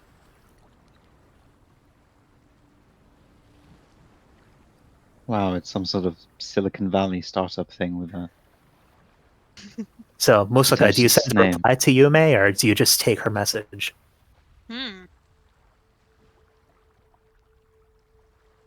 Let me think. I mean, I feel like a lot just happened that she should probably know about, Yeah. You know what? Oh god, this is hard. This has to be under 50 words, right? Yeah. Okay. Let's go. Alright. I think I would start off with K/Loe. LOE reminds me of League of Excellence. And she would say, by the way, we have the shard. Changok is weakened after fighting Osu. We're returning the shard to Hiranu now. Also, did you say the golem cores were sleeping? Might be Jakku! I'll try contacting him with Dream tonight. Neza. All right. You end your reply. You don't get a reply back, but you do kind of see a brief warm glow from the shell indicating that, yeah, this was received. Perfect. I think after getting that, I would approach Peyton. And I would tell him, hey, you have a minute? I'm not particularly useful at the moment, so I suppose. Remember my friends helping me with finding Jakku? She kind of waves her conch around. Yes. So rather clandestine. So I essentially learned that he was in this slave warehouse out in. I'm sorry, what was the name of the island? Uh, X. STL. That's the name of the company that owns the warehouses. Yeah, but what was the island that they were on? It was like Oh, Exiles Point. there it is. Yeah, Exile's Point. So I learned that he was out on Exile's Point, and well, he was caught in these warehouses owned by STL and the Chloe consultants. Oh, I see. And well, with some investigation, they were able to find this invoice that says, of course, Chloe Consultants did business with STL. Um, Something interesting about them was they were the name of Chloe. It was written out. It was written out like this, and she kind of takes some kind of like parchment paper, pencil, some kind of charcoal. She writes out the K/LOE. Not just Chloe, K/LOE. Raises an eyebrow. It's just that's not normally how they write it, correct? Uh, have I seen it written out before? Did I Um, see it like? Did I see like the name before? Probably at some point. You would have known that it's spelled KLOE, but you wouldn't have seen it written out that way with the slash and the capitalization.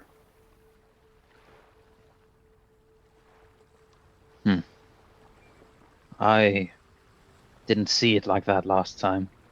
It's curious. Very What it curious. signifies. Well, the only thing that sparks anything in my brain about LOE is League of Excellence, but I don't know what K would be. And hmm, well, the Chloe consultants, I don't know what they would be doing with slaves in warehouses. I mean, maybe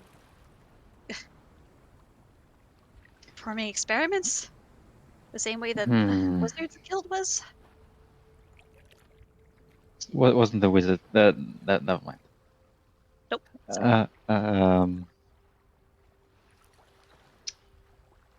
Huh.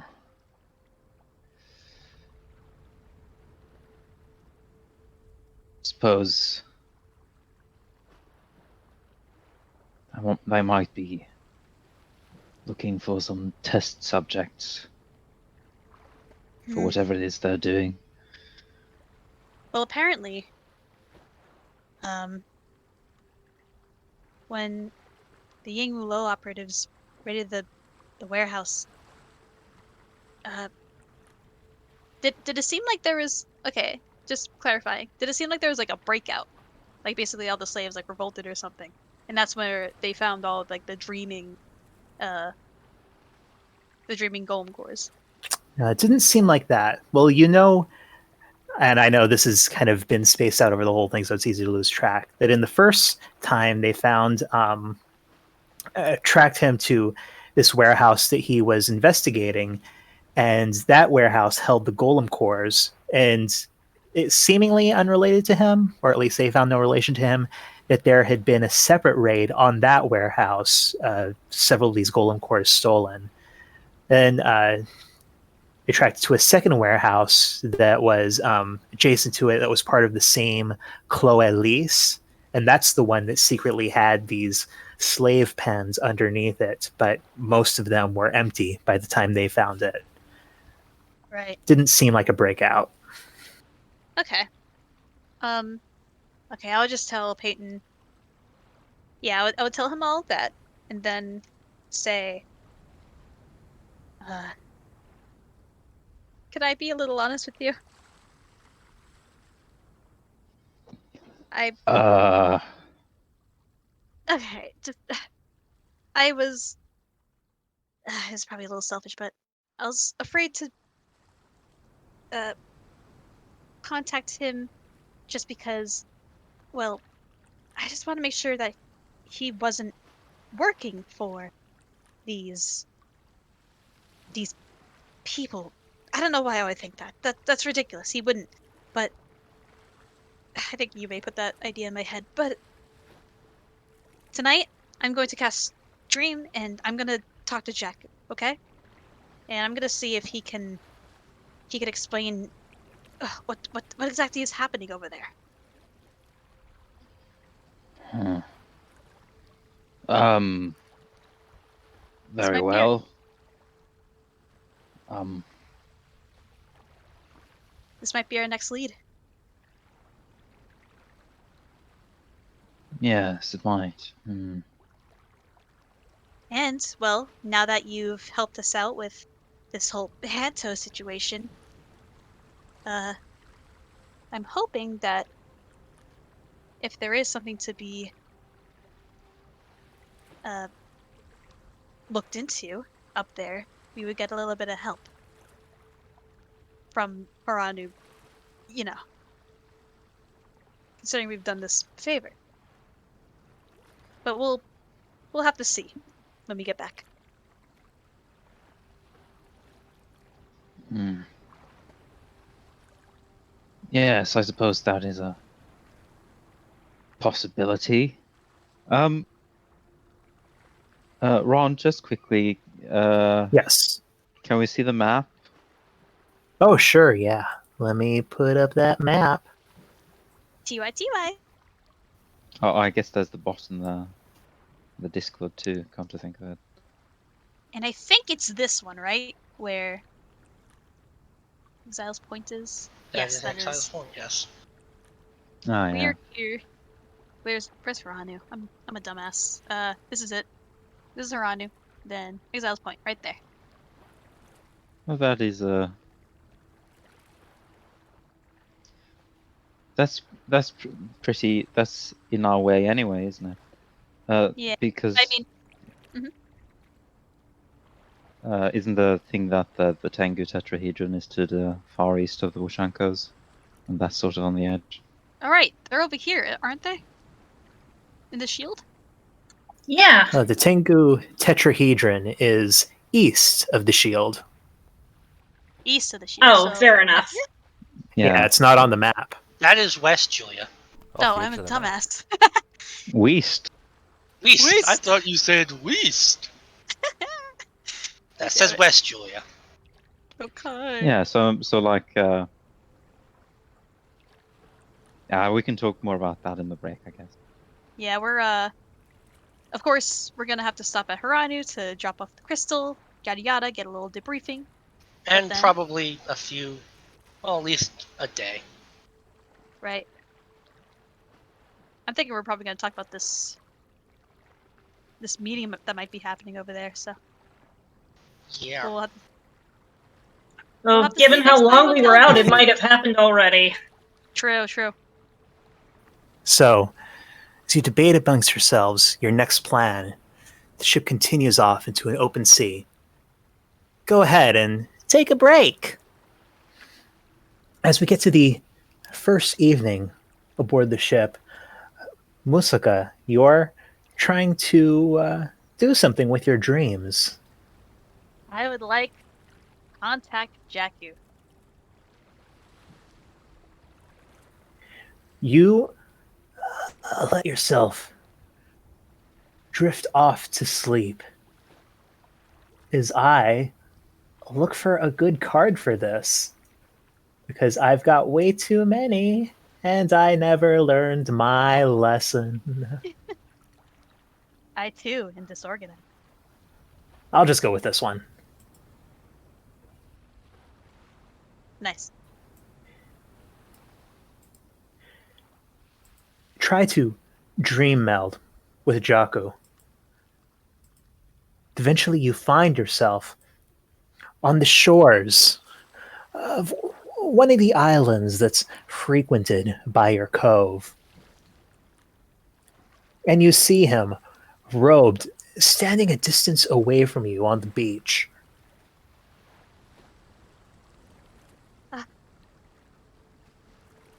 Okay.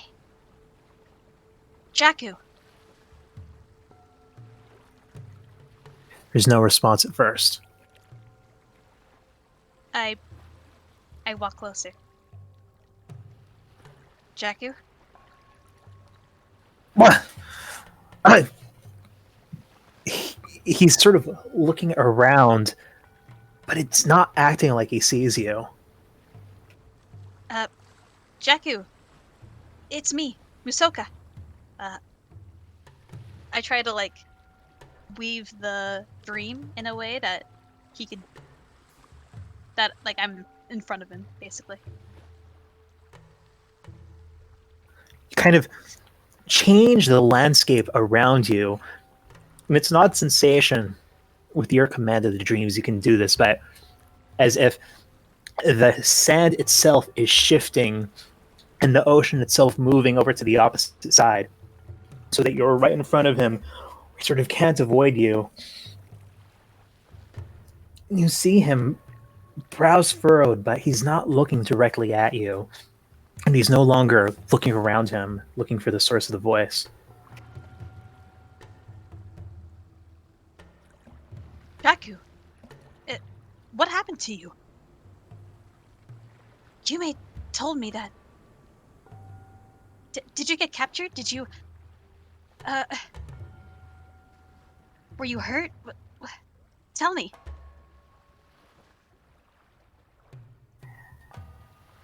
Okay. Okay. All right, this is Musoka. Yeah. Okay. Kind of hard to tell without your ugly mug in front of me. Kind of roll my eyes. Listen, you're in trouble, by the way. Yeah, no kidding. Great deduction skills there. I mean, how would you accept a spy job for the Yingwu Lo? You can't even pretend to lie in our tabletop games. What's wrong with you?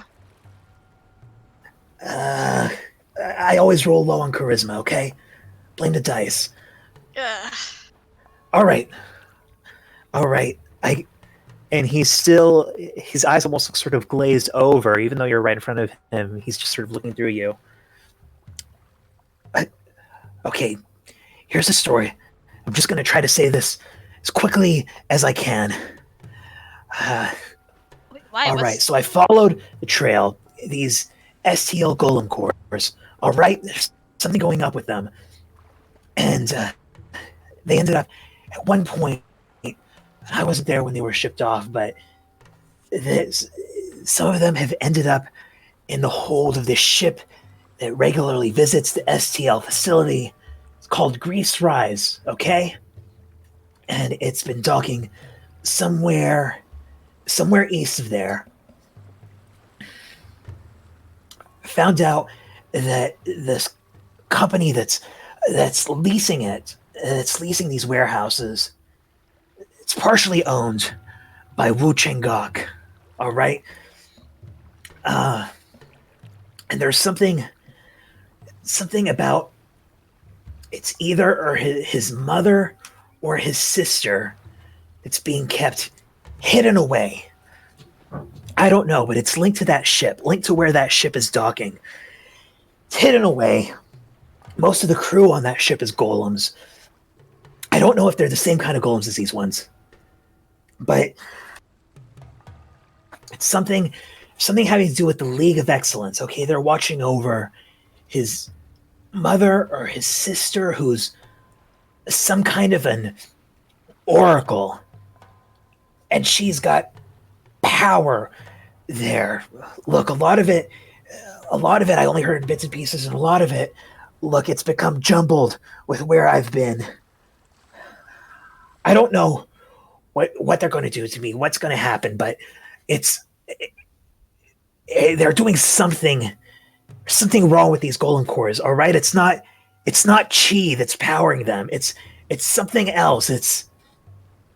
And then you hear this loud boom. You see the waters sort of grow still, and boom. you see then these waves start up again, but instead of like lapping against the shoreline, they seem to be extending radially from some point far out in the center of this tableau of ocean that you can see. What the hell is that? I didn't do that. No, it's starting up again. Starting up again. I look, Musaka, you gotta end the connection. You gotta end the connection now, because I don't know what'll happen to you. What do you mean? What? End it now. End it now, okay? I'll contact you tomorrow night. I trust you. Don't. What? End it now. Uh, Another I loud. will contact you. And I end it. You end it.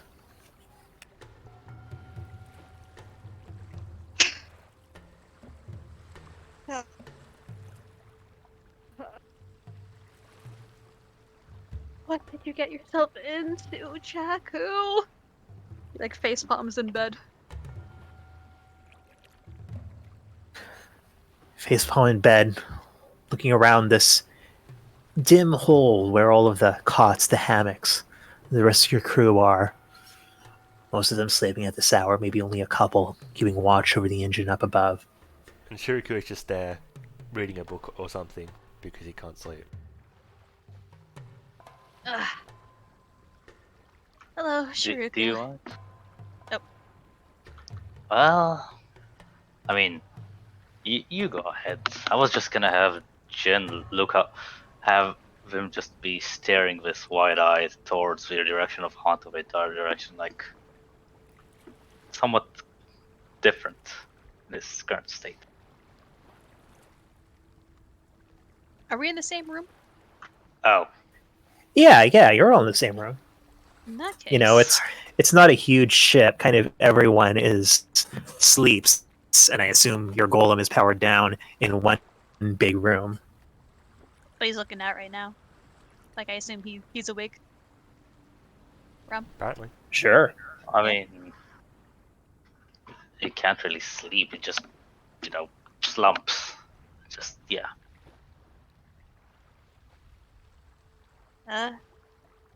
Jin Roy, you alright?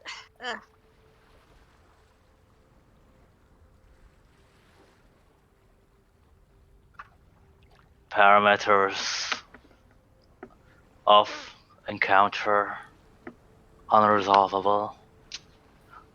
Need further information for the events occurring. Please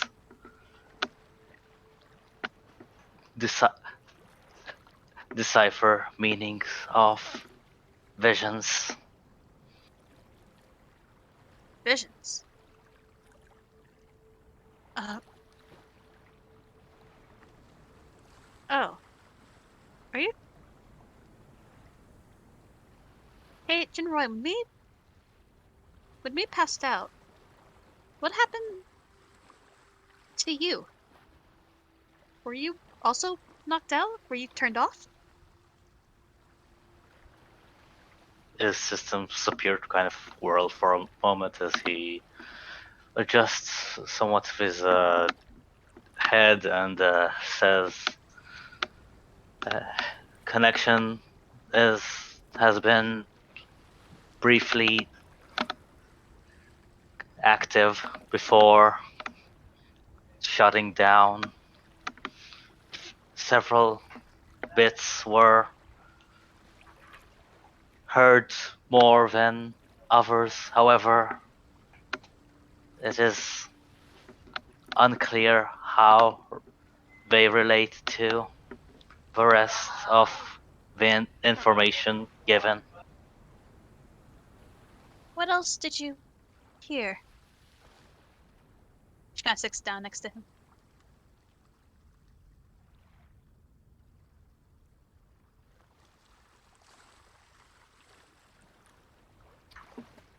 And he seems to kind of still, well, I guess, take off the sunglasses, which obviously he still wears for inside use, and kind of the eyes appear this bluish color this time. And he says, relaying information and replaying feedback loop. And basically, he retells most of what happened, except this time he adds something new to what he saw. He says, Grey Damas, the one known as Miss Osu, her echoes of voice were heard alongside, alongside when her attendants spoke together, as well as when the villainous scourge, that is Changok, her voice was the strongest. There were several of these figures known as observers in that time. However, shadows of wisps were behind, quickly pursuing. That is when systems had hard time keeping track and were shut down unexpectedly. Oh, you saw a bit of the battle. Wow. Ugh.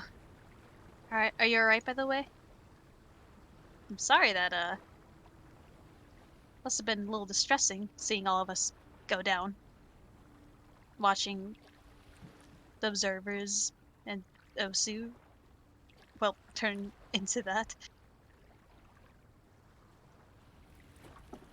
At that moment, I wished I was a stronger unit. However, it is known that the stronger force always wins.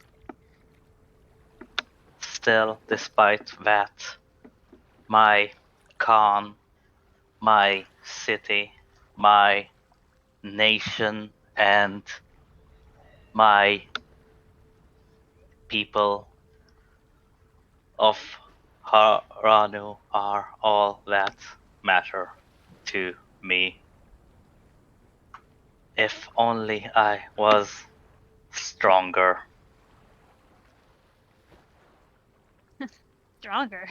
Well, she kind of like pats the shoulder of Jinroy and just says, "Well, I mean, you took on a golem 4 times your size.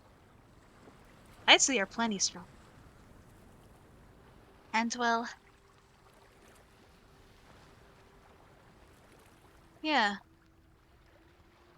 honestly, even the strongest of machines, the strongest of people, I don't think could have kept up with what the Queen Mother did to us. You did everything you can, and you succeeded, obviously, considering we have the shard.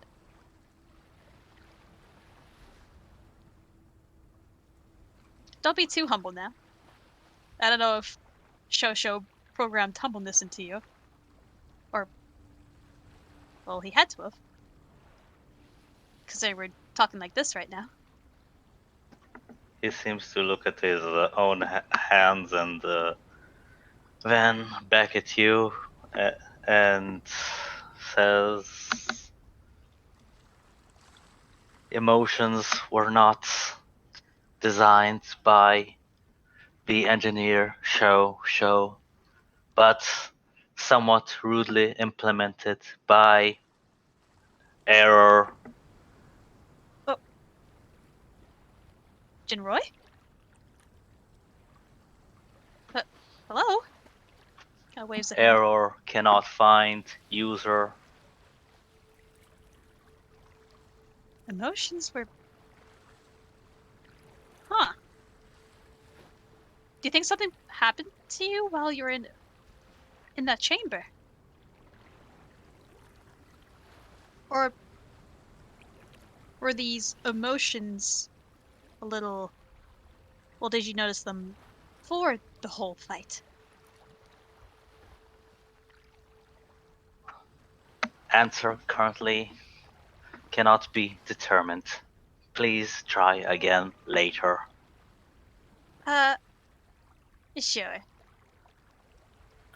So, Hmm. as you end this odd exchange, I'm assuming it's coming to its end, as you were told to try again later, with your golem that seems to have a preternatural amount of insight, you eventually turn back to your cots. And it's another day before you find yourselves uh, coming in to past the now single lock golemed water locks of Yangshi Harbor to this familiar glittering city. You set up the flares, the colorful flares, to signal yourselves as friends coming to shore, coming back home. As you pull Setya's courage in, the crew begins to unload, grateful to have the board of their home beneath their feet once more after the nightmare of Hanto. Yourselves are some of the last to debark, coming to yourselves in the city. I want to ask, just in general, where are you guys going? What are you doing now that you are back on Haranu? First things first, we are taking this orb to Joni. Agreed. Oh, yeah. Okay. So, before you even really get the chance to get yourselves fully situated to catch your bearings once more, you find yourselves marching into the old castle district, to the familiar sort of towering pagoda, the Golden Palace, to where the temporary headquarters of the Khan has set up shop. Shiruko, why don't you go ahead and roll a Constitution saving throw for me? Oh, lovely. Oh, no. Fuck. And you have a level of exhaustion, Shiruko. Okay. Oh, no. Oh man, you're gonna have to nat 20 to pass the next one. Do I notice, Shiruku, like, stumbling? Yeah, you probably noticed that. Oh, shit. Hey, are you alright? Would you believe me if I said yes? No. Okay. Hey, next, as soon as possible, I want to bring you to the Yubi no Airi. And I want to see if we could get a cure for that, brain issue. Well, the best rest I got since I had a part of my brain removed was when uh, well, when I visited your dream. So perhaps tonight, I don't know, maybe you could try and cast the dream spell on me? Oh, that's right. Let me, let me try some. Yeah, I will And say this, Shiruko, like, the one really restful moment you had was when Musaka casts drowsiness on you. Alright. right, drowsiness. Here's the thing, I cast drowsiness on you, and I didn't use dream, but I could try it again tonight. Definitely.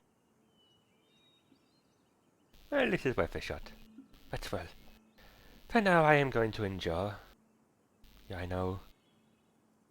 Well, I I know the consequences of refusing Oso's offer.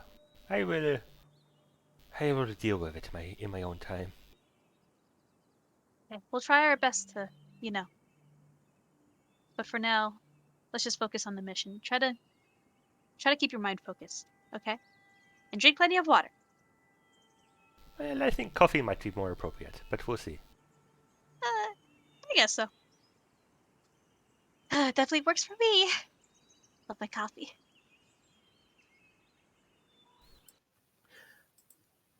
So, soon find yourself at the Golden Palace itself. Quickly, with the rapport you've built up, the secret mission you have, cutting through the red tape, to the point where you get an audience with Joni.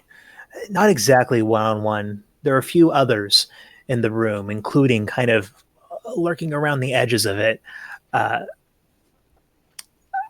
uh, I feel deeply embarrassed that I forgot this name. Lurking around the edges of it, Colonel Evie, extraordinary director, along with a few other kind of personal guards from the honor guard, seated at a low table with her. So, Bijutsu, I got your message. I understand that it was a success, that you recovered the shard, which honestly I was not expecting. I thought best you could do would be to stop Chengok, but what happened? Holy shit, where do we even start? Well, we infiltrated the island, and well, after a bit of investigating, we found out Changok was going to attack. So, well, I guess the simplest thing to say is we went up to the Phantom Court, as they are called, the center of power, and we fought him off.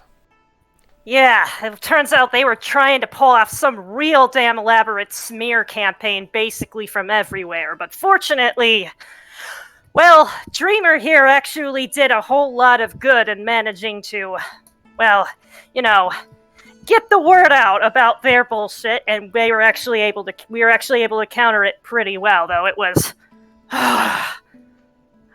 I think I might want to request some leave off after that. Yes, it was, not what you would call easy. Especially not fighting Changok himself again. Well, we did not do that. Who actually faced off against him? We hadn't planned to. We were in the middle of an operation attempting to distract some guards so that Bijutsu and Shiruku here could look at one of their, machines that appeared to be powered by Chi.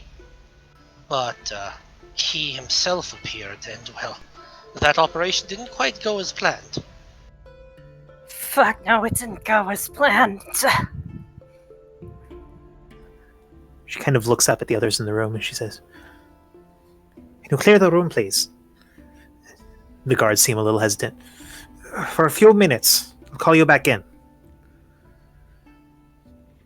When they're gone, she leans over. "And the shard. What is the story there? You don't actually have it on you, do you?" So, that is... To start from the beginning, it, as we know, also left Harano with the shard. And, well, we had to explain.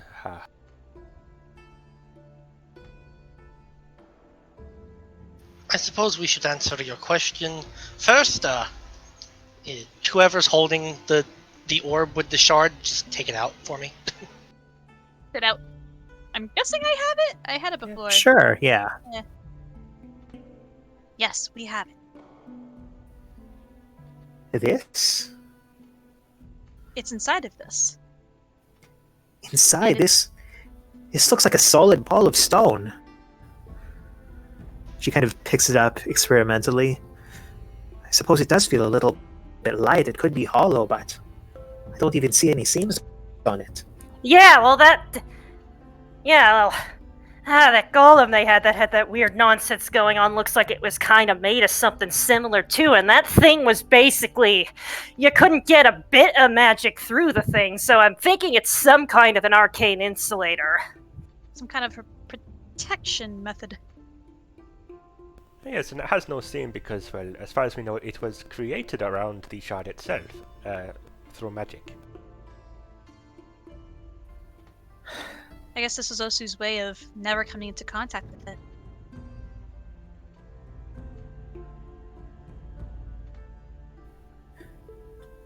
So, Osu created this. She did. In the 11th hour, I believe the saying is, we managed to get an audience with Osu and, well, your mother. And, well, Osu was persuaded to take up the shard. Now, it appears that your mother has been encouraging that for a long time, but, well, due to the situation, it seemed that she needed to do it in order to repel Chang'ok. And this did work. Also, is the one who repelled Chang'ok, even wounded him, she told us. But, well, and it seems she did manage to free herself of the shard's influence at the end of that battle. Although not without personal cost, it would appear. Yes.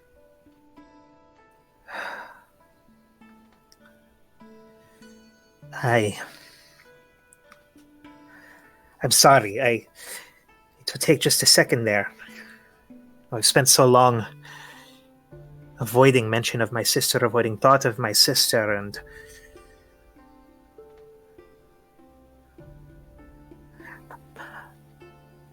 perhaps the version of her living in my head was something that had grown over time, was something that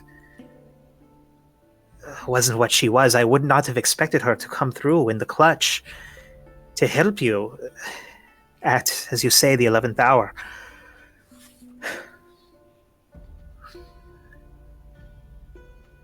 Did she give you any, I don't know, instruction for this? I mean, I don't suppose it's the sort of thing that would have a set of guidelines. Yeah, that's the part we're trying to figure out now. Trying to figure out how to dispose of it safely. Yeah, we were talking, and we do think the best course of action is to research a way to actually destroy it. A way to destroy it. There might be a possibility. It's only theoretical. He's not certain of it. It's not something that would be ready right away. For now, perhaps it would be safest in the vault. That's what I'd assume. It was engineered to contain it, after all. Yes, but how would we get into the vault now? Exactly. Yes. How much of Blue's blood do you have? Enough? I have a little bit. It should be enough to at least get us in there a couple more times. A couple. Okay. So There more than are- once is what you're saying. There are other options, mind you. If perhaps, for example, we could give it to the Komuso. They appear to have a, well, lifelong duty to protecting these things. Did they not fail in that duty? Did the vault? Well, Osu was able to get in there herself with blood. But Well, isn't that part of the design, or? yeah. I'm Well, then technically that's working according to the written requirements. That is true. yeah, Look, I gotta review these things. I gotta be good at least one thing in this. I too am more comfortable with leaving it in the vault than leaving it with the Komuso. Well, it is true that our enemies do have access to the blood required to open the vault, but, well, they are also not here. They are far away. That we know of. And also, Chengok is injured, so it's gotta be a while since they try something like that. Perhaps. Well, Joni, this is just my advice. But we know the Komoso are very dedicated in this job. So perhaps we could put it in the vault and ask the Komoso to watch over the entrance to the vault. There might be some arrangement to be had there, if we can convince them of the vault's effectiveness. That is a possibility, but listen, I have brought you here in on this in confidence because I have entrusted you to lead this mission that is perhaps one of the most sensitive in our island's history. As far as I know, the Komoso are not aware of the vault. And I believe even now that sphere of awareness is larger than I'd like.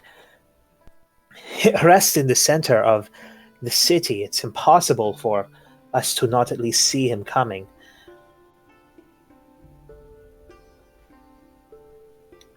Of course, I can put extra security detail around the college, the museum. But I hesitate to bring the Komoso into this. Well, this is your island after all. It is your decision to make. It's true that, well, it would be very easy to see Chengok coming. She sort of takes the orb from you, and she has her own kind of this elaborate arabesque pattern bag. Slips it in there, sort of a duffel bag thing.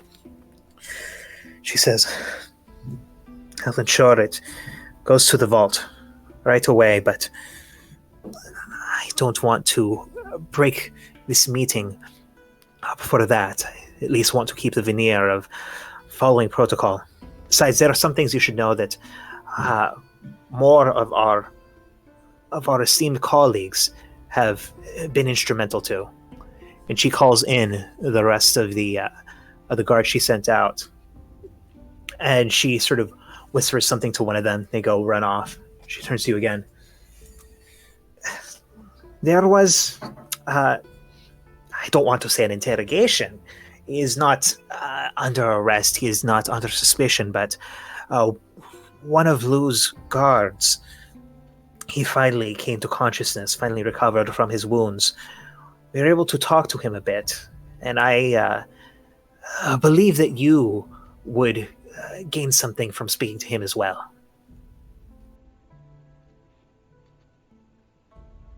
That sounds wise, because it seems that the next big task that we would have is to try and track down Leo, is it not? Absolutely. And she calls out as the guard comes back. Right. Please direct them down to the Huamonk's quarters. And try to make sure that mercenary doesn't get too cocky about it. Oh, I think we've got methods of making sure they won't feel too high and mighty about themselves, and Bijuju just gives a nice old smirk. Well, Johnny, there is one more thing you should know, I think. Yes. Well, on Hanto, in an incident, not with Changok's people, but elsewhere, I was injured in a very, very special way. I am fine for now, but I do not know how much longer I will be able to serve you. It is something that may be difficult to cure, and might impact my, well, performance, so to say. But I am dedicated enough to keep going in spite of this for now. But I might not be able to do so forever.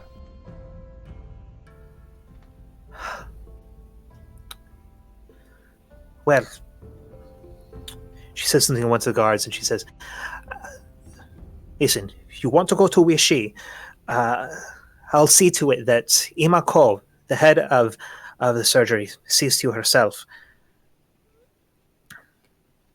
I'm not sure what this is you have faced, but if our modern medicine knows how to take care of it, she at least will be able to assess that.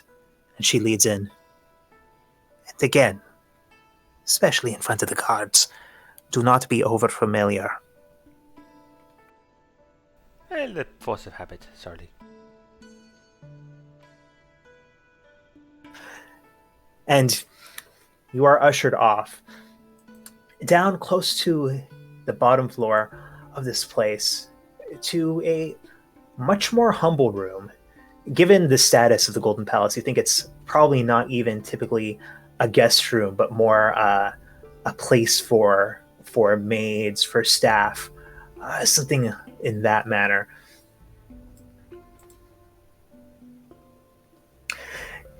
The guard leading you gives a couple of swift knocks, then opens the door without waiting for a response.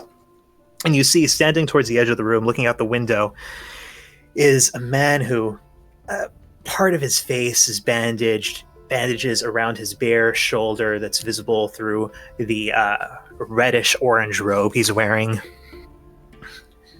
He turns over to you and says, "Oh, more of them. All right, you're gonna put me through the rigmarole again. What's going on?" Well, that is a very good question. We were told that the things that you told them could be useful to us. All right. I'll tell you the same things that I told them. Okay, that'll make.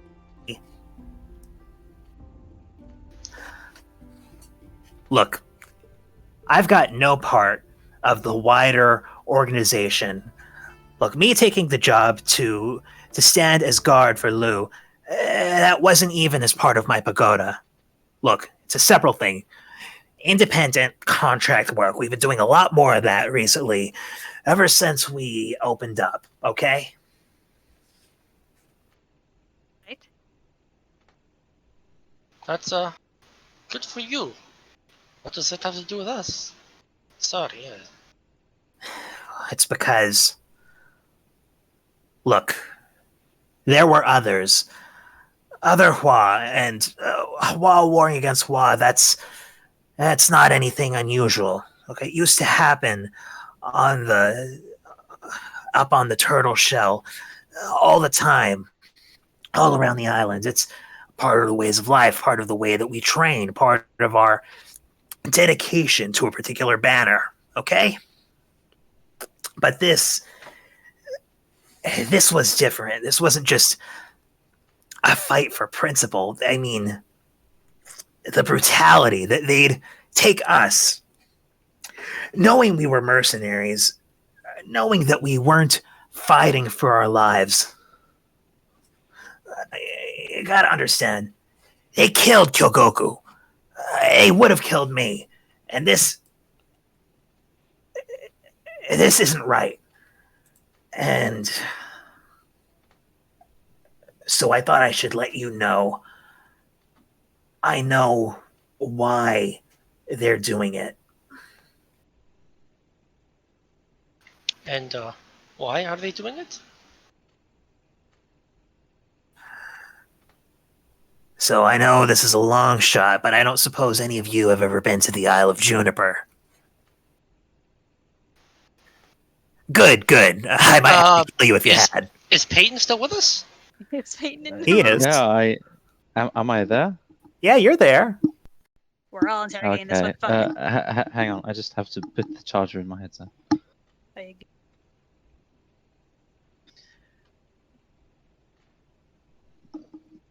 He did just say he might have to kill us if he said yes. That's half joking. Isle of Jupiter, huh? Juniper, not Jupiter. Sorry, misspeak. I mean, I've heard the Isle of Jupiter's it can be pretty cool, but it's maybe gets a little bit too introspective towards the end. Anyways, What? There was an incident a while ago.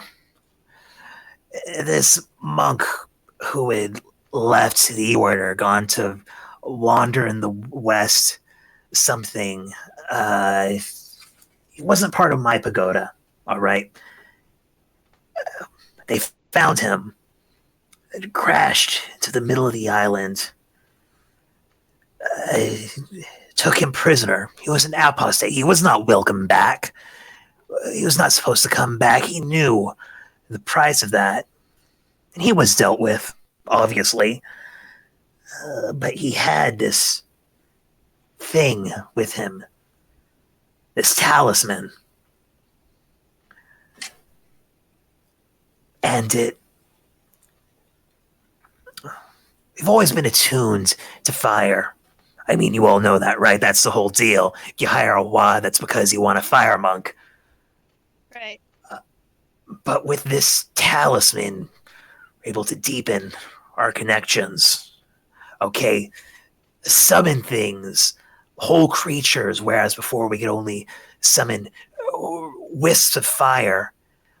Open up these areas of flaming.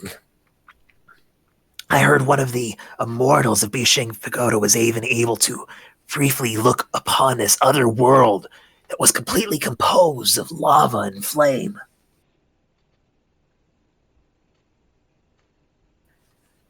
And then, Okay.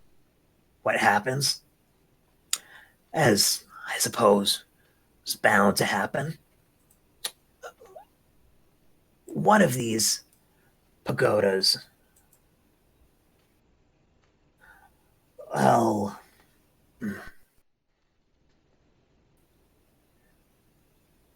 more specifically, I'm not taking a moment to look at my notes to make sure I get the names right. He's looking at his hand. Bunch of words on it.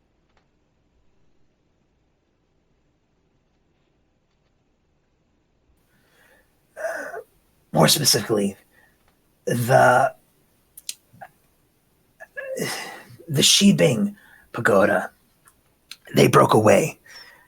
They stole this talisman. They had their own ideas of what to do with it. Eventually, they were found, but the talisman, it had disappeared. But by then, things had already changed. Different pagodas, they had their own ideas for what to do. We Wet Tooth had this idea of essentially destroying the order, destroying what we'd been made to do, and becoming an international martial force, becoming something more of a kingdom to our own. Okay. Okay. Then the Suiji, they thought that what we should do, try to tap into this other plane we saw, try to understand it. What the Shibang wanted to do more than anything, the ones who eventually came out on top, they were the strongest martial pagoda. They wanted to spearhead new breeds of Bishi. Bishi, sometimes referred to them as the children of Suzaku, essentially raise these fortresses, these floating fortresses, spread across the Wushankos, establish us as a dominant military force. And you ask me, that's bullshit. Look, I know two things: discipline, training, and money. 3 things. At any rate, vows of my pagoda, and then getting paid. And all of this imperialist nonsense. It's silly, it's ridiculous. And what is the name of your pagoda? My pagoda, I'm part of the Vermilion Pagoda. I see. I thought that would be more impressive. Okay, never mind then.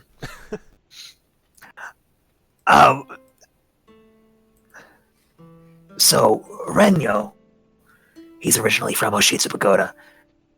He comes to power. He starts leading these people, right? Starts leading all these groups. Starts leading the imperialists. But the way he positions it, it's like, okay, instead of getting these individual merc contracts. We're going to do it as a block, be able to dictate more of the terms. And I think, all right, that's cool, but that also means more of the jobs that slip through the cracks go to me. Pick them up, get paid. Easy. Easy. Working for an Antilia boss? Oh yeah, who else is going to pick up on that? No one.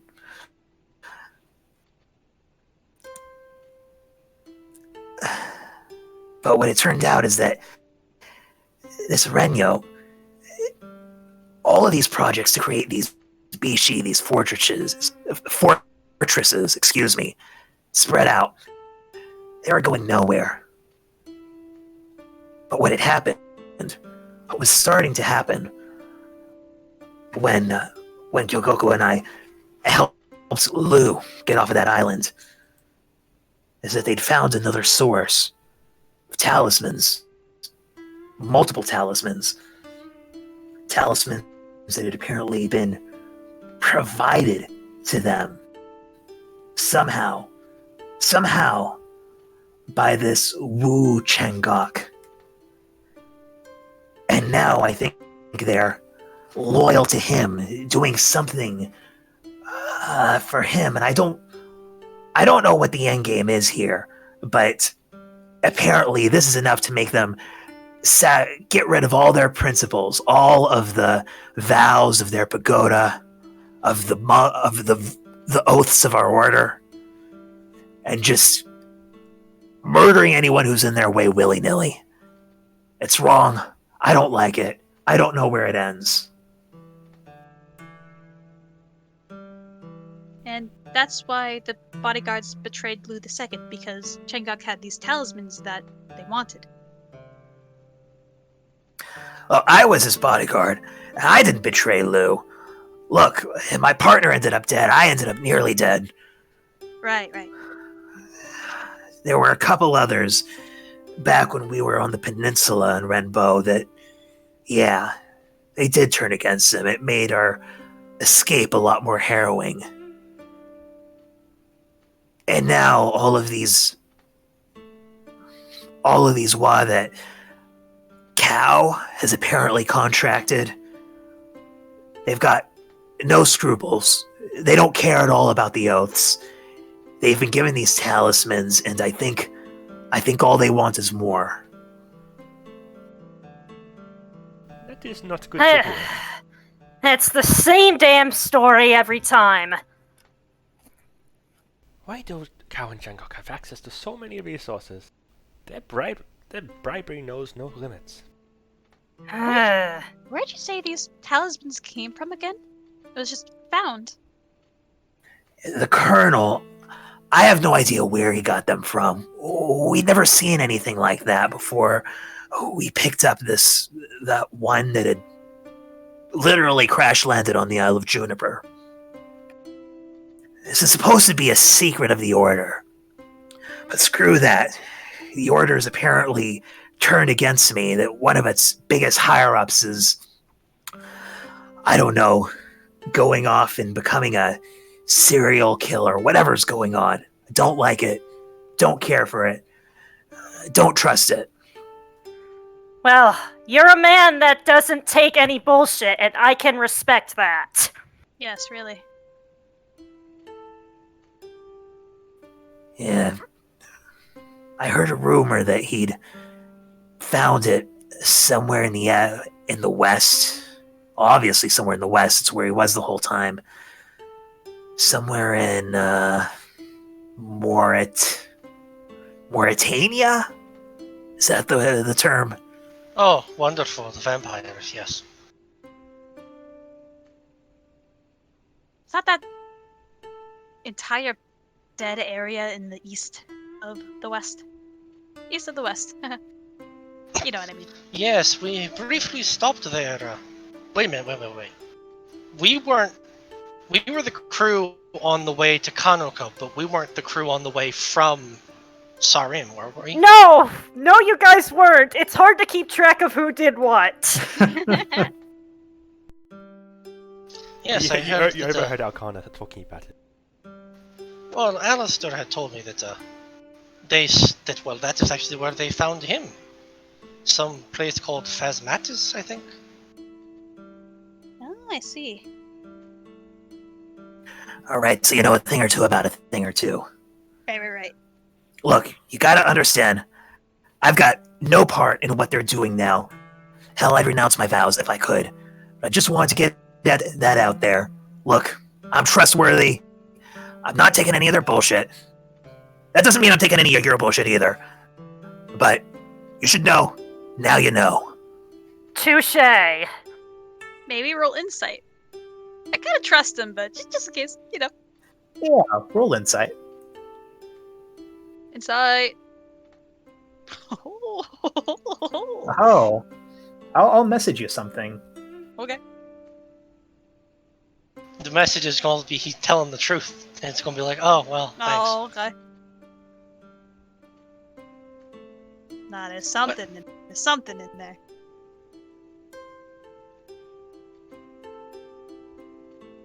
Well, if that's all you had for us, I believe we'll take our leave.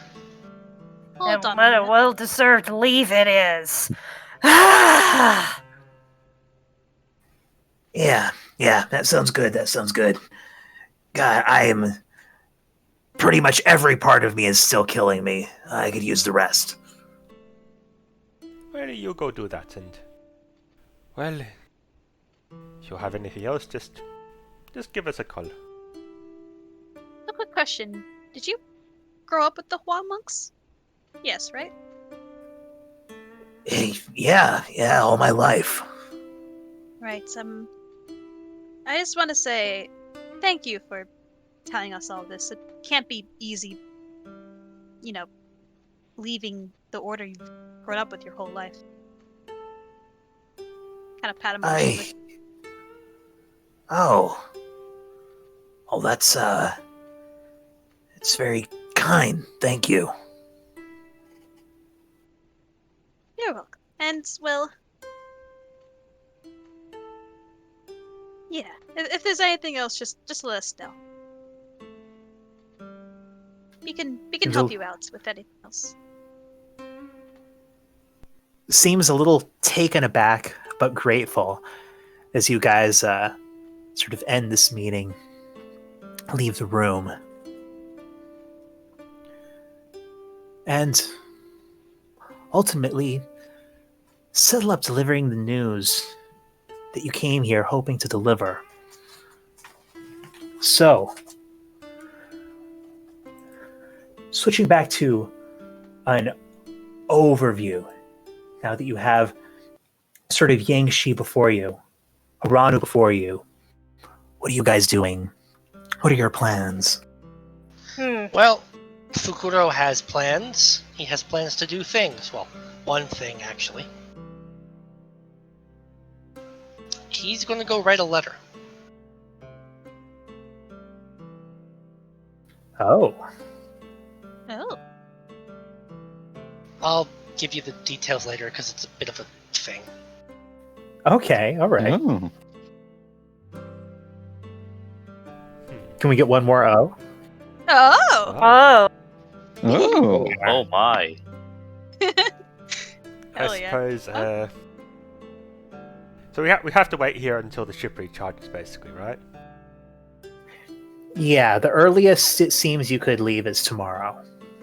So I guess Shuku was offered to go to Weishi. I mean, he's not terribly hopeful that such mundane stuff will help, but he might go get a professional opinion. Yes, and I think Musoka would have asked him to let her know so that she could go too and explain the situation. Not that you can't yourself, it's just, you know, she's like a dream gal.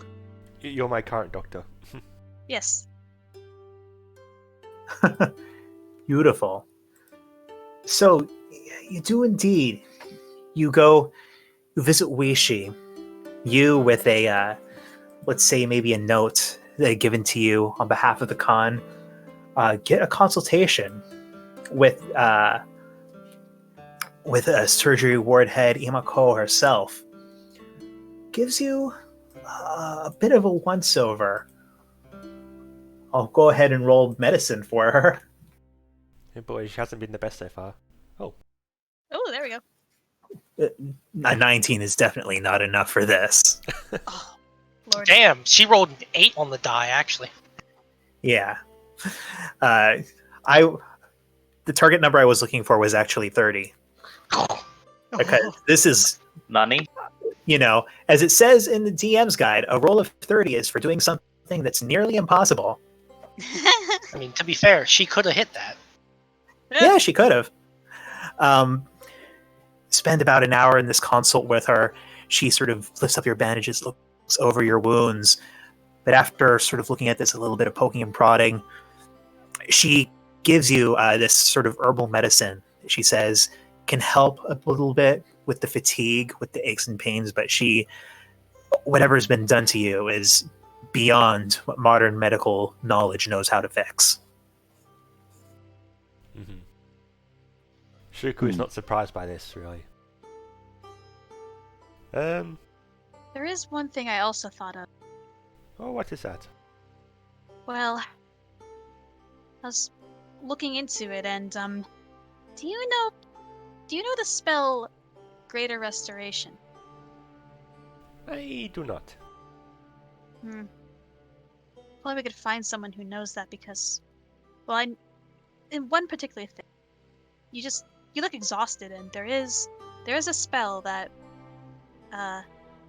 kind of gives you more energy, if you know what I mean. And Greater Restoration, in mechanical terms, Greater Restoration does get rid of a level of exhaustion, but it's a level 5 spell, so it's a little hard. Yes. Well, I'll keep that in the back of my mind. Yeah. Other than that, though, I do want to. How much time? We're not exactly doing anything tomorrow, are we? Like, are we? Well, We're leaving tomorrow. We're leaving tomorrow. so depends what you want to do. Damn, I really want to bring you to my cove and just Where have is you your examined cove? there. Where is my cove? I think didn't we say that they're in the hook somewhere? Yes, but that's kind of far away, isn't it? It's very far away. Very far away. The only issue is that my cove is pretty far away, and it'd take at least like a few days to actually visit, and I mean even longer to try to figure out what's wrong with you. Do you think you could power through this mission we're about to go on? I think so. Let's see. Yeah, you believe me.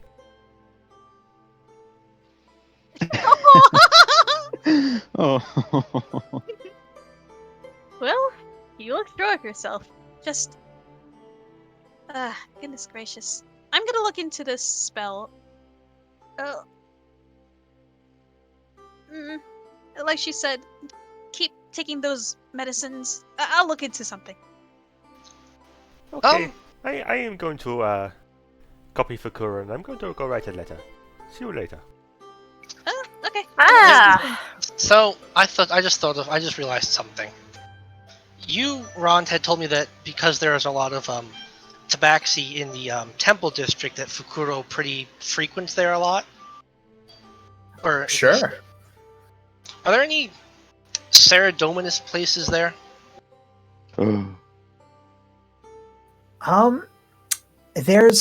There aren't any Saradominist establishments. There's a Zamarakian temple, but it's possible that there might be a few Saradominists, maybe from missionaries who passed through here at some point in the past. He could, I guess, go to the Temple of Zamorak. It's a long shot, but maybe he's hoping some divine magic will be better for Shiruku than any modern medicine mumbo jumbo. Very Sure, heretical. the Samarakians would just say, like, tough it up, you'll grow stronger from it. Yeah, but well, there's no Saradominists, so you know.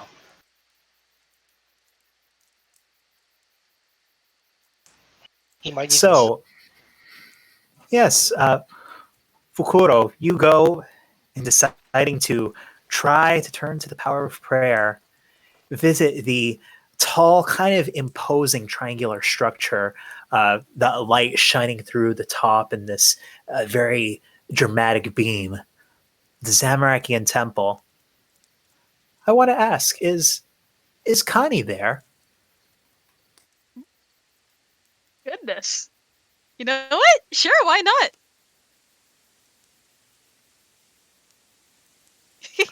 Yeah, I'm sure she'd be just spending a little time, maybe reading one of those brochures again. it's canonical that she's sort of taken a vague interest in the Zamorakian temple. I don't know if she puts any stock in the religion, but at least as a community organizing thing, they've done some good charitable works for the sea orphans around here. Right, right. I think she would be like maybe talking to some of the community members, stuff like that. More of a social event sort of thing.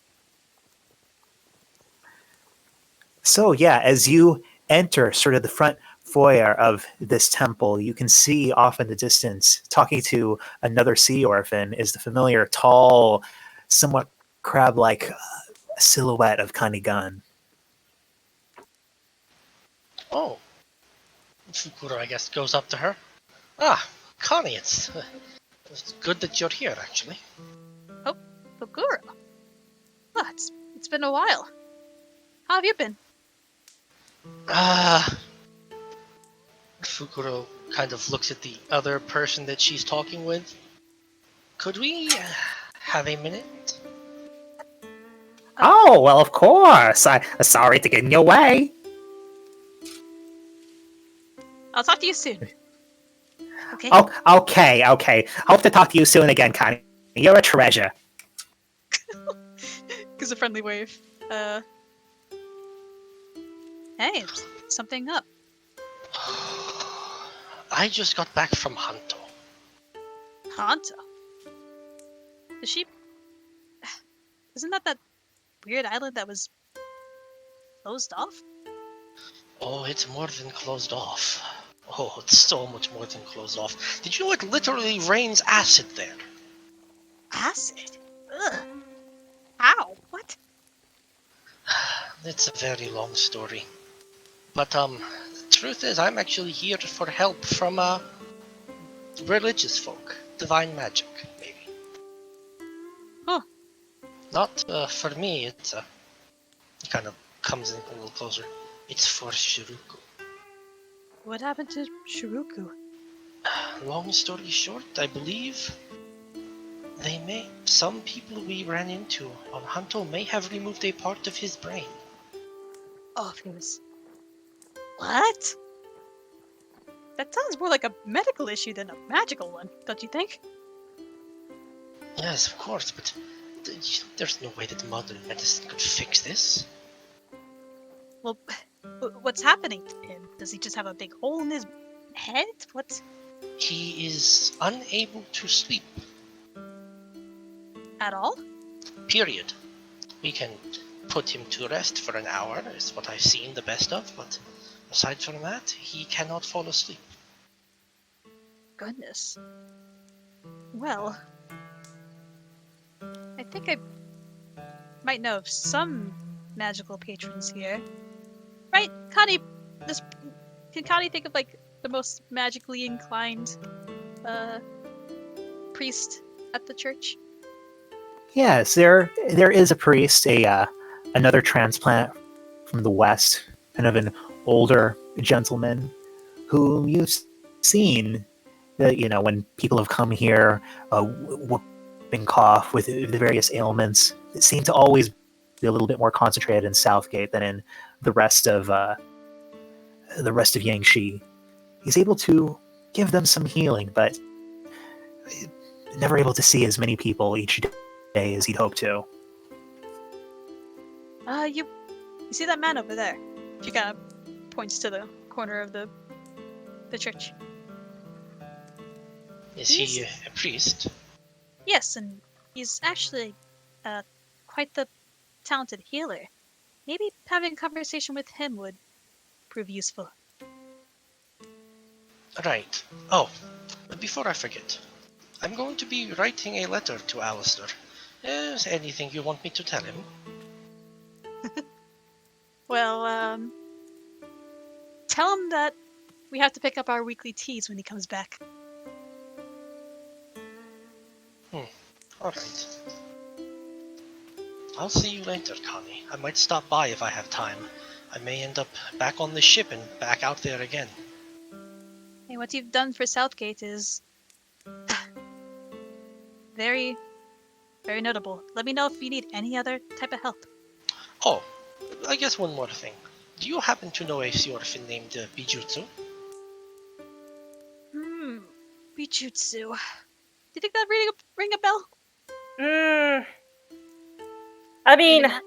I feel like the most likely way you might have known her, if at all, is through various odd repair jobs that she might have done around Southgate as gig work prior to getting hired into the Vanguard.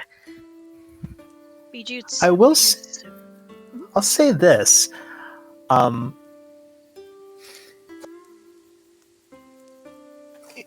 He told me she did get accepted for a scholarship to Gansho College. Perhaps it would be possible that kind of Bijutsu was finishing up as he told me entered. Maybe even like Bijutsu was a TA for something and it might have seen her in passing. I don't know. You know what? Let's go with that. You know what? I feel like he told me something about that. What does Bijutsu look like? She has, well, I guess you would call them antennae that glow. Antennae that glow. You know what? I think he told me something about her. But it must have been in passing. I don't think. Why? Have you worked with her? Oh, yes, I was just curious if you two are acquainted. She's a member of the team that I took with me. Interesting. Might have to say hi if I ever see a sea orphan with glowing antennae. But yes, like I said, what's the name of this priest? DM asking for names on the spot, even though they're, Oh, very this priest name is Benway McIntosh. perfect. Why Either way, wouldn't the it be? priest over there is named Benway McIntosh. He's very talented. I think he might be your best bet. Thanks. So, in the interest of saving time, Fukuro explains the situation to Father McIntosh. So, explain the full situation to this man who, it seems overjoyed to see a new member of the congregation, but then brows furrow when you describe this. He says, well, I wish that I could help your friend, but this sounds like a most unusual malady. I could give him some manner of blessing, something that would last a little bit longer. Not something that I think would necessarily help that much with this. If I had the proper materials, there are certain very expensive herbs, tinctures, that if someone perishes, you catch them right at the moment that happens before their soul leaves their body.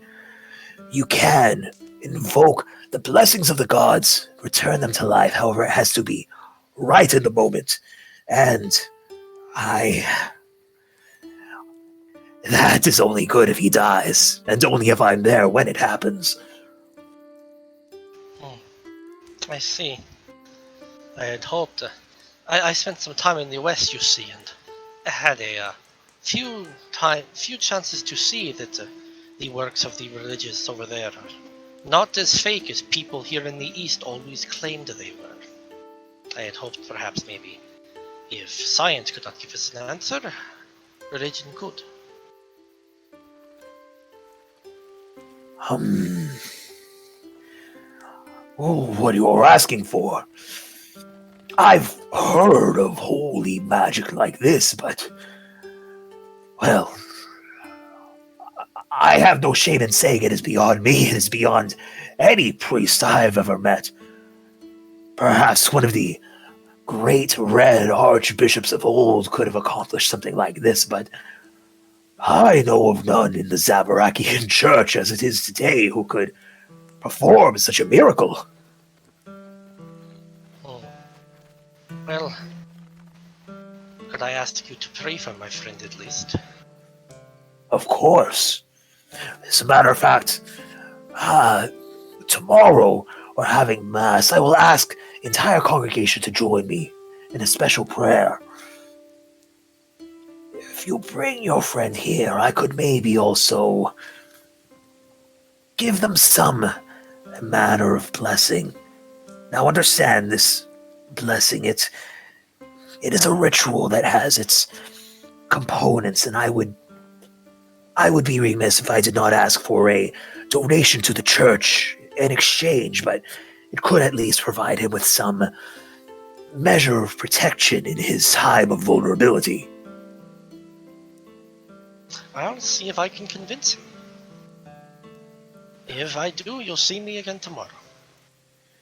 Very good, very good. Strength through chaos, young one. Strength through chaos, Father. He says, not knowing what the hell he just said. Nia would be proud, though. Nia would be very proud. Speaking of Bijutsu, I think that she's going to use a bit of her downtime to go ahead and pay a bit of a visit to somebody. Oh my lord. And well, I flipped a coin between the two people, and well, I think she's going to visit a very special somebody that's down in the neighborhoods of Southgate. Okay. Let me find my Southgate tile.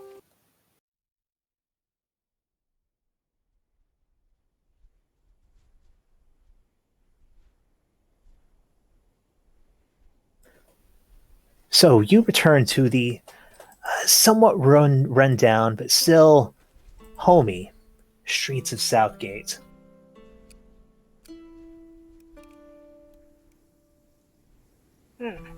Rounding the familiar corners, the familiar landmarks, occasional bits of graffiti, perhaps even bits where you can clearly tell it's been burnt in places but patched over. But she turns to the address to a small, humble but workable little home. The home that she shares with, well, her mother. Goes ahead and first things to knocks on the door a little bit, opens it. Hey, I'm back for a little bit. Oh, Bijutsu, honey, you're home. What is this? What is all this schmutz on your forehead and in your eyes?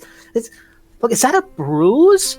What have you been doing? I thought you were supposed to be an engineer. Why are you all bruised? There on the side of your face? You look like you've been in a fight. You haven't been getting into fights, have you? About that.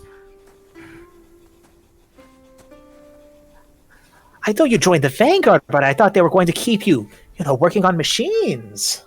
Oh, I was working on machines. I got to work on a lot of machines. And I got to watch those machines help us, well, stop some very bad people. So I don't like it. It's you getting into fights and all of this. I know, you're an adult. It's your own life. You chose to join the military. You knew what it entailed, but look, I'm your mother. That still means that I can dislike you getting in danger. Fortunately, there's some medical stuff amongst those gizmos I managed to crack up, so hey, I can patch myself up in a pinch. It's okay. So can some of my buddies. All right, all right. Listen, sit down. Why don't you, I'll fix you up something. I was just finishing up a little bit of commission work anyways. The con's charge has got me writing something for them. I mean, it's a small work, and no, it's nothing that's it's not a big polemic or anything. It's more of just a kind of a celebration of the community. It's nice. It actually name checks a lot of the people who have gone on, who've with the latest initiative. They're going to Gancho College, going into the Vanguard. You've got a big list of them at the end. I put your name on the list. But hold on. Sit down, let me fix you something. And as she starts puttering around, she calls out, "So how long are you going to be here for?" Just the evening. Ship needs to charge up and then we'll probably be off in the morning again. I just figured since I had a little bit of downtime, well, was sort of flip a coin between stopping between Goncho College and stopping here, and well, the coin landed on here. Just the evening? Oh, but Jutsu, can't you stay a little longer? Well, I would, but then the assholes that are, indirectly making a lot of our lives hell are still doing some scheming nonsense, and I need to help put them in their place. And honestly, I do that a lot more through making stuff that lets you scale up really tall cliffs you couldn't normally get over with ease than I do with, the actual fighting stuff. No, I think I'm actually working on a little thing that if I do it just right, it can kind of work like a mini parachute. I think it'd be pretty neat. I've graduated from being an orphan to being an all-terrain orphan. Oh, look at you. Well, that's very exciting. I wish I had your head for these numbers and machines. But listen, I know you probably don't want to hear this, but don't push yourself too hard, okay? I don't want you to get yourself into a place where you're out and you're panicking and well, you know how it happens. And I know it hasn't been an issue for you for a very long time, but still, I'm your mother. I have the right to be worried about you I sometimes. suppose, let's just say this mission got a little bit more personal, because it isn't just the case that, hey, they're doing bad things. They're making people like us who have drank all of that Kool-Aid do it too, and that pisses me off more than anything. What do you mean? You mean sea orphans? Yes! Basically, people have drank down the purest swill and just believe it so thoroughly that they want to...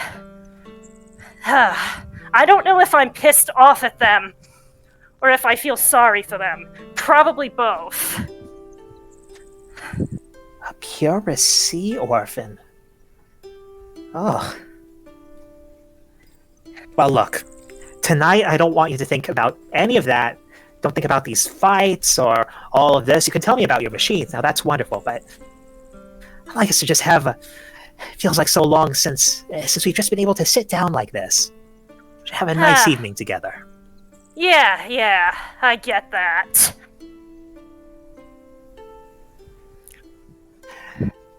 And once this is all done, once this particular mission is done, I'm applying for a lot of leave. You can be sure of that much. Oh, good. As I said, I worry about you. But come on. I have something a little bit special. I've been hiding it away. There's actually, I had one commission a while back, and they couldn't exactly pay me right then, but they had this, the sake brewery, the Okabe brewery, but they had this vintage bottle, right? And they managed to give me one as part of the payment. It's so rare that you're here. Why don't we open this up, huh? Bichutsu's eyes light up like saucers as white as her custom goggles. Oh, hell And- yes, I would. She cracks open the bottle. You guys start to enjoy, talk about each other, mother and daughter, but also very much with this kind of friends relationship. Sort of pan out again from this.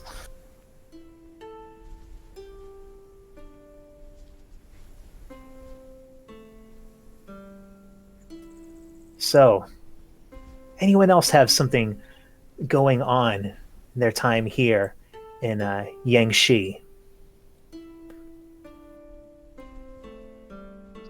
Yes, but actually no. I mean, Maybe just the next morning Fukuro will try to convince Shiruku to come to Zamarakian Church with him. So we can cut to that. I mean, Or Joy, did you want to try the oh sleeping yeah. spells? Okay, so the night before, I do want to try one thing. Yes. I want to try. So I have 3 spell slots of drowsiness, right? So I want to try to give him at least 3 hours of sleep, and then like the last 10 minutes, I want to try to like cast Dream and see if Dream will like keep him asleep somehow. Spamming spells. So, you've, maybe you're over there at the barracks in Westgate. As a matter of fact, why don't I move the cards? Because it's been so long since I've been able to use any of those cards. You're out in the barracks in Westgate. You sort of have one of these rooms that's, it's got just a handful of bunks in it, no one else there at the time. Shiruku sleeps the first hour. You go to sleep as well. Rouses you. You cast drowsiness on him again. Second hour, rouses you. Drowsiness on him again. Then try to cast dream on him. And what is this dream? I think I wouldn't form it myself. I'll let Shiruku form it on his own. I want to see what his brain is like right now. Am I able to do that, Dungeon Master? Yeah, sure. But what is your dream, Shiruku? So, let's see. Shuriku is dreaming, well, he's dreaming of sort of something you haven't really seen before, a sort of village on the water. It's like a whole bunch of houses were just dropped on top of boats and scattered around with little walkways between them. Trying to imagine like the fishing platform in RuneScape, I guess, those kind of walkways, but with houses instead of a fishing platform. Right. And that's what he's dreaming of. Hi, Shiruku. Well, yeah, you're here. I suppose I expected you to be here. Huh, what is this place if you don't mind me asking? Oh, it's just I feel at home here. Right. Is this where you grew up? Ah, well, might as well tell you. Yes, it is. It is. It is down south. It is nice and warm there. Unlike Harano, we don't get winters down there. Or at least as cold winters. If I look around, do I see any people? There might be some people around. I mean, they're not the focus of the dream, so they're probably probably not in They're just dream focus. folk. Yeah. Yeah. Oh, I wanted to ask you, by the way. So back in Hanto, I did see. Well, I guess I might as well ask straight up. Are you a sea orphan? Well, that is a bit of an accusation, isn't it? What makes you think would want to share that with you, even if I was? Well, it's just when I was examining your wounds, some of your skin looked hard.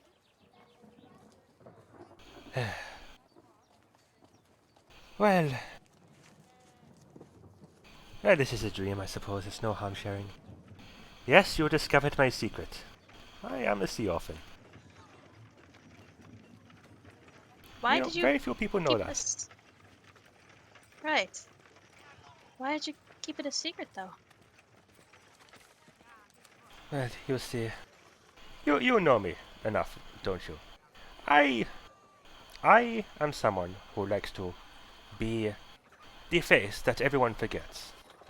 I am the I am the bystander. I am the person with no name, person with no face. Something like that. Those features tie very heavily to a certain identity.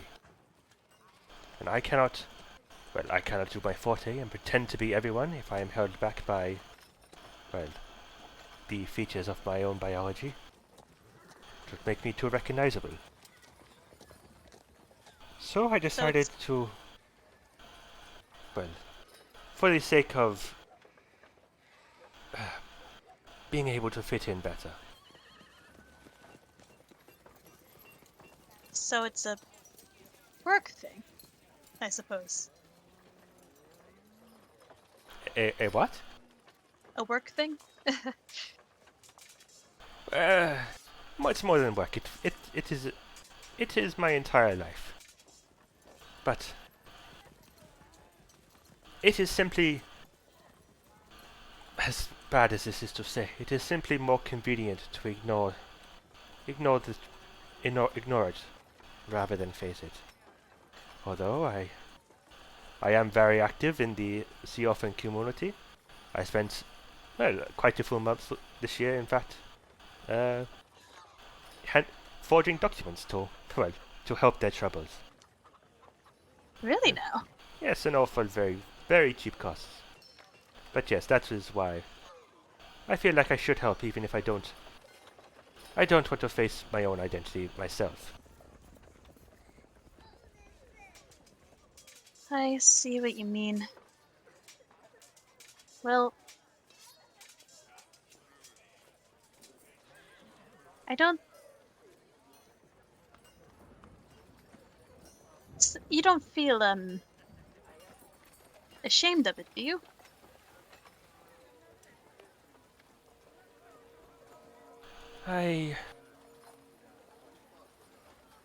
When I was at home, I felt no shame. In fact, before I left and saw the big wide world, I was quite a good pearl diver because of my sea orphan traits. And it was a very happy time. But faced with the wider world, I guess shame is not the right word. But there is some emotion. I do not know how to describe it exactly, but in the wider world it does not fit as well as it did at home. But Right. no, not shame. Just it is like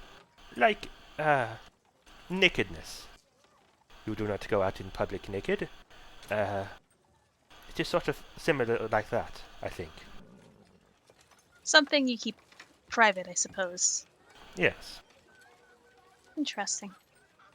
Okay, No, I simply wanted to make sure because, well, I didn't know it was purely for the safety of your identity. Well, that is the convenience of it, yes, but well, you know how the orphans are viewed. It is just easier to not be viewed that way. Right. For my own sake and for everyone else. Okay. Well, oh, by the way, apparently,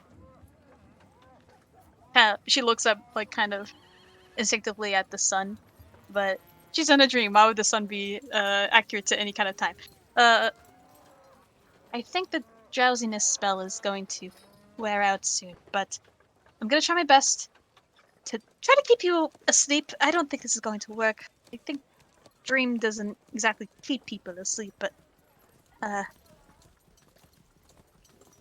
I'll try my best. I am grateful for anything you can do. I mean, this is the best rest I have gotten in several days. And no matter what happens afterwards, it is good that Well, it is good to get a bit of rest. I'm gonna try my best to keep these spells open so that he can, well, at least get 3 hours, which I wish I could do this more times a day. Don't push yourself. It is fine. It is fine. We I have mean, I'm not the bigger one pushing. things to worry about. Don't worry True. about me. Are you sure? Well, if I wasn't sure, I would not have said no to Rosu. Right. Well, right after this mission, we go straight to the Yumi no Airi, and we try to get that condition settled. Got it? That sounds nice. I'd like to see more siren coves. They're always quite magical. It's pretty beautiful, actually. Right. I could show it to you now, but I think I won't spoil it.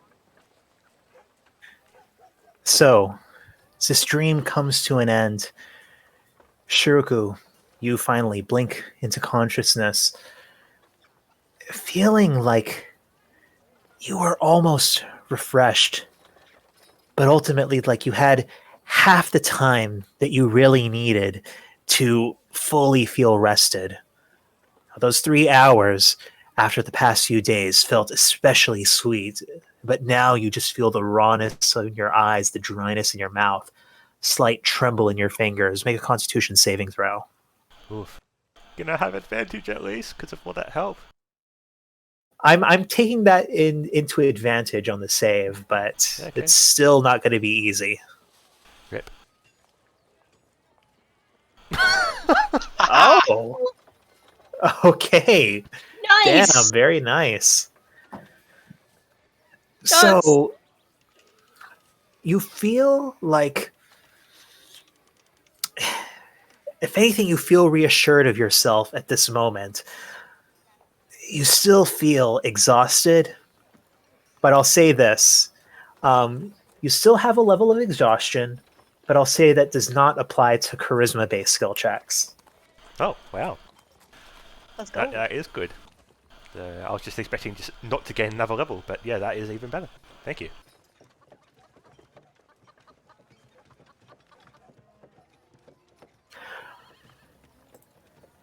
So, it is the morning that you guys have planned on departing. Should we assume that now, as you're departing, are you going to be departing to try to get to the Tengu tetrahedron? So, after Fukuro tries to drag him to church, we probably should actually talk about that. Right, definitely. Well, I think heading east Usoka one way would or talk another. about. Yeah. So, as you reconvene with the others, say you had an agreed upon place, Fukuro begins cajoling Shiroku about checking out the church. What are you guys up to? Are we all together, or are they mean- alone? I mean, y'all can come to church if you Yeah. want. Do you guys want to all be together, or do you two want to be alone? Maybe we're all they together wanna- in the church, just in the pews, and we're having a hushed conversation. That sounds like an interesting scene. There Yeah, I you like go. that. Yeah. Like, we're all Yeah, let's here go with making- that. Yeah. Trying to Somehow Fukuro support. has managed to cajole you enough, at least to attend the next morning service. I don't know how Shiroku feels about it, but you're kind of towards the back, where it won't be noticed so much if you whisper to each other, watching as there is the ceremony. There's this one aspect of it that's a little bit dramatic, where he sort of seems to summon a flame out of this spherical bronze chalice, representing the flame of chaos, and extinguishes it very quickly. Then opens it up. And then there's not really it's almost an analog to a communion, where there's this little bit of raw meat from what was a rampaging beast that has been cooked through the flames, that through this has become something useful for us. You guys are all seated in the back. What are you up to? Oh, for heaven's sake. Can they possibly be more pretentious? If it The bothers only you, thing I know I about can. the samurai is that in all of the shitty Western dime novels I read, they're usually the bad guys, but I'm just gonna go ahead and assume that that angle is as shitty as the actual writing. If it bothers you so much, I may cover your eyes. No, I'm not saying that bothers me. I'm saying that I hate my own taste in literature sometimes. Is Do is you wish Jinri me to cover your sitting literal? in the pew like just a golem watching the service? We put a giant trench coat over him and a hat. Yeah, he's really cute actually right now. He's a friend and he wants a support. Do you wish me to cover the eyes of your literature, then? I will take your silence as a but perhaps. We'll ask at a later date. So, are we going to the Tengu tetrahedron? Well, I mean, that seems like the obvious thing, but is it? I'm thinking that the time frame's a little late for that one. We're hearing about this meeting, but maybe we can, at the very least, catch some aftermath of it. I don't know who exactly we would talk to.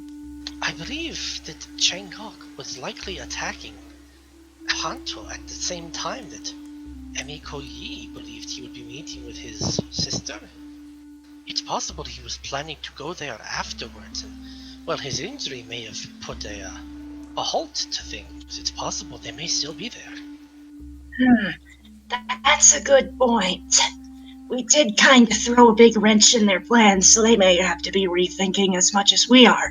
But I think we all know that these guys can somehow pull bullshit out of thin air, and we can only find the receipts for how they did it later, so we can't get too comfy with any one idea. Well, I suspect that, well, they will be hanging around Tingle Tetrahedron for longer than we think. Because it is the meeting place, that is correct, but why have a meeting so far away unless there are other reasons they want to be there? Multitasking. I got you be in the area so you can use as a jumping off point for other things. So then the next logical question is, what are the potential points of interest nearby? Well, I think the only way to know is to go there. That is the center of everything that has been happening with them over these past few weeks. The only way to find out is to go there and, well, do what Sokane failed to do. So, what do we know about the Tengu tetrahedron? That's a serious question, God. What do we know about the Tengu tetrahedron? So you know that largely due to kind of these cultural taboos, it never appears on a big official map of the Wushankos. It's a place that you're sort of not supposed to go to. There are all sorts of legends about it, about these odd weather patterns of anyone who tries to delve it, half the ships get lost and the rest of them crash. There's also a much more immediate threat. You know that most of the waterways through the center of the Wushankos proper, they're sort of warded by these chi-infused sea singers who keep the kami of the oceans docile. You know that they don't operate out there, so naturally there are going to be a few more hazards. As for the islands themselves, there are rumors. Sometimes there's rumors that there's a thriving oxhead civilization there. Sometimes there's rumors that there's some kind of a land out of time in Eastern Isle, but who knows? That sounds like bullshit.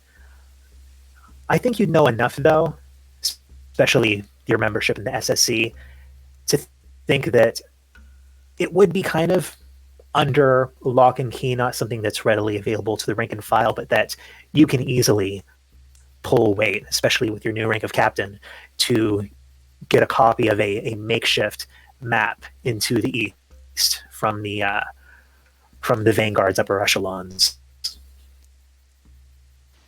Is it possible we might be able to get more information from the upper management too, or do you think they wouldn't have anything else? Probably not a ton of information, not anything outside of rumors. Certainly, you've never heard of anyone that you know personally going into the Tengu Tetrahedron and returning.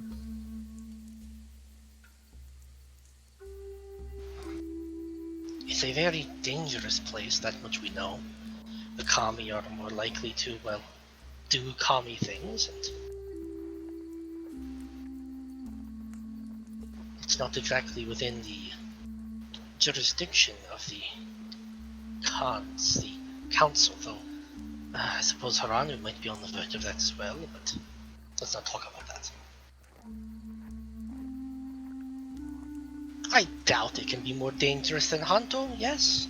Yes, surely not. Really not. Maybe not in the same way, but you guys are probably more experienced with bureaucratic bullshit than I am, and that's probably for the best. Well, with a ship as fast as ours, Kami are probably less of a problem. If one decides to annoy us, we can always outrun it. Well, That's fair enough. what do we do if it attacks while the ship is, recharging? Well, I've never probably. Wait, okay. Here's a question. Kami, I do have not a spell, but a feature that I can speak to creatures of the depths, but I don't know if that would work for Kami. Oh, Musoka would know that most kami are intelligent enough that would work with them. Oh, interesting. Okay. Well, actually, Siren have an ability to speak with creatures of the depths, and this might sound weird, but if, well, we are attacked by a kami, I could always try to convince to go away. That's better plan than I had before. Oh, what was your plan? I didn't have one. Right. Yes, So, though. That's the best I have, but, it'd be better to try something like that than attempt to fight it. and once we do find, well, what our enemies are doing there, then I guess we'll have to infiltrate them, or something similar. Which one of you two went into Emiko Yi's dream? Shuriku. Shuriku, you said that Emiko Yi was there. That she was going after Changok as well, yes? Yes, I did say that. Do you think it might be worth what's the phrase? Teaming up with her? Well, I do not know what has transpired since that dream, but she is a potential ally we can meet up with if she is still alive. Yes, she is there. Sakane may still be there in deep cover. We do have people on the inside, so to speak, but in precarious positions. In many ways, this may be more dangerous than Hanto was. It's because the dangerous isn't as obvious as fucking lava. Or smoke, or acid rain, or people trying to take out your brains. No offense, sir. Well, I think I'd rather deal with anything Jangok can throw at us, or anything. No, maybe not Jangok, but maybe the people with the Dragon's Fate. Then I would rather deal with Hanto. I know, Grandma. That sentence made sense. Right. Well, whatever the matter is, it's something that has to get done one way or another, or things will go to shit eventually. Yes, and we do not know. Well, all of their plans seem to be centered on that location as of now.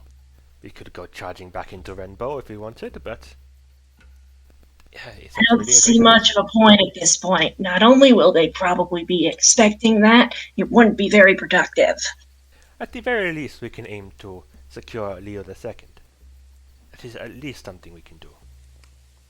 Absolutely.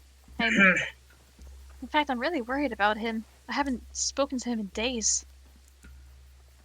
And last time I did speak to him, he was under some kind of a weird trance. Do not worry about my health tonight, then. try and get into contact with him. Okay. Well, either way, the dream wasn't able to keep you asleep, so I can still cast drowsiness on you, and then I'll try to contact him tonight. So, Eastwood then. So, the sermon comes to a close, and I'm just going to say mechanics for this out loud. You know that if you give a charitable donation of 200 chimes to the church, that the priest here, that Macintosh, will perform a special blessing on Shiraku. So it's up to you if you want to spend that for this mystery blessing or not. This is what Martin Luther was against. Damn churches! Well, let's see. Well, Shiraku has he has a emerald. Is that worth 200 chimes? Yeah, it is. Is it worth more than 200 chimes? Can Fukuro I'm not telling. Fukuro has jeweler's kit. Can he price check it? Yeah, let me price check it with my expertise in jeweler's tools, maybe? Oh my 200 lord. chimes, huh? Oh yeah, I forget that you have jeweler's tools. All right, go ahead and roll your jeweler's. Maybe I shouldn't have given the ruby away. Oh well. What skill? Or, yeah, what stat, I guess? I don't know. Wisdom or intelligence?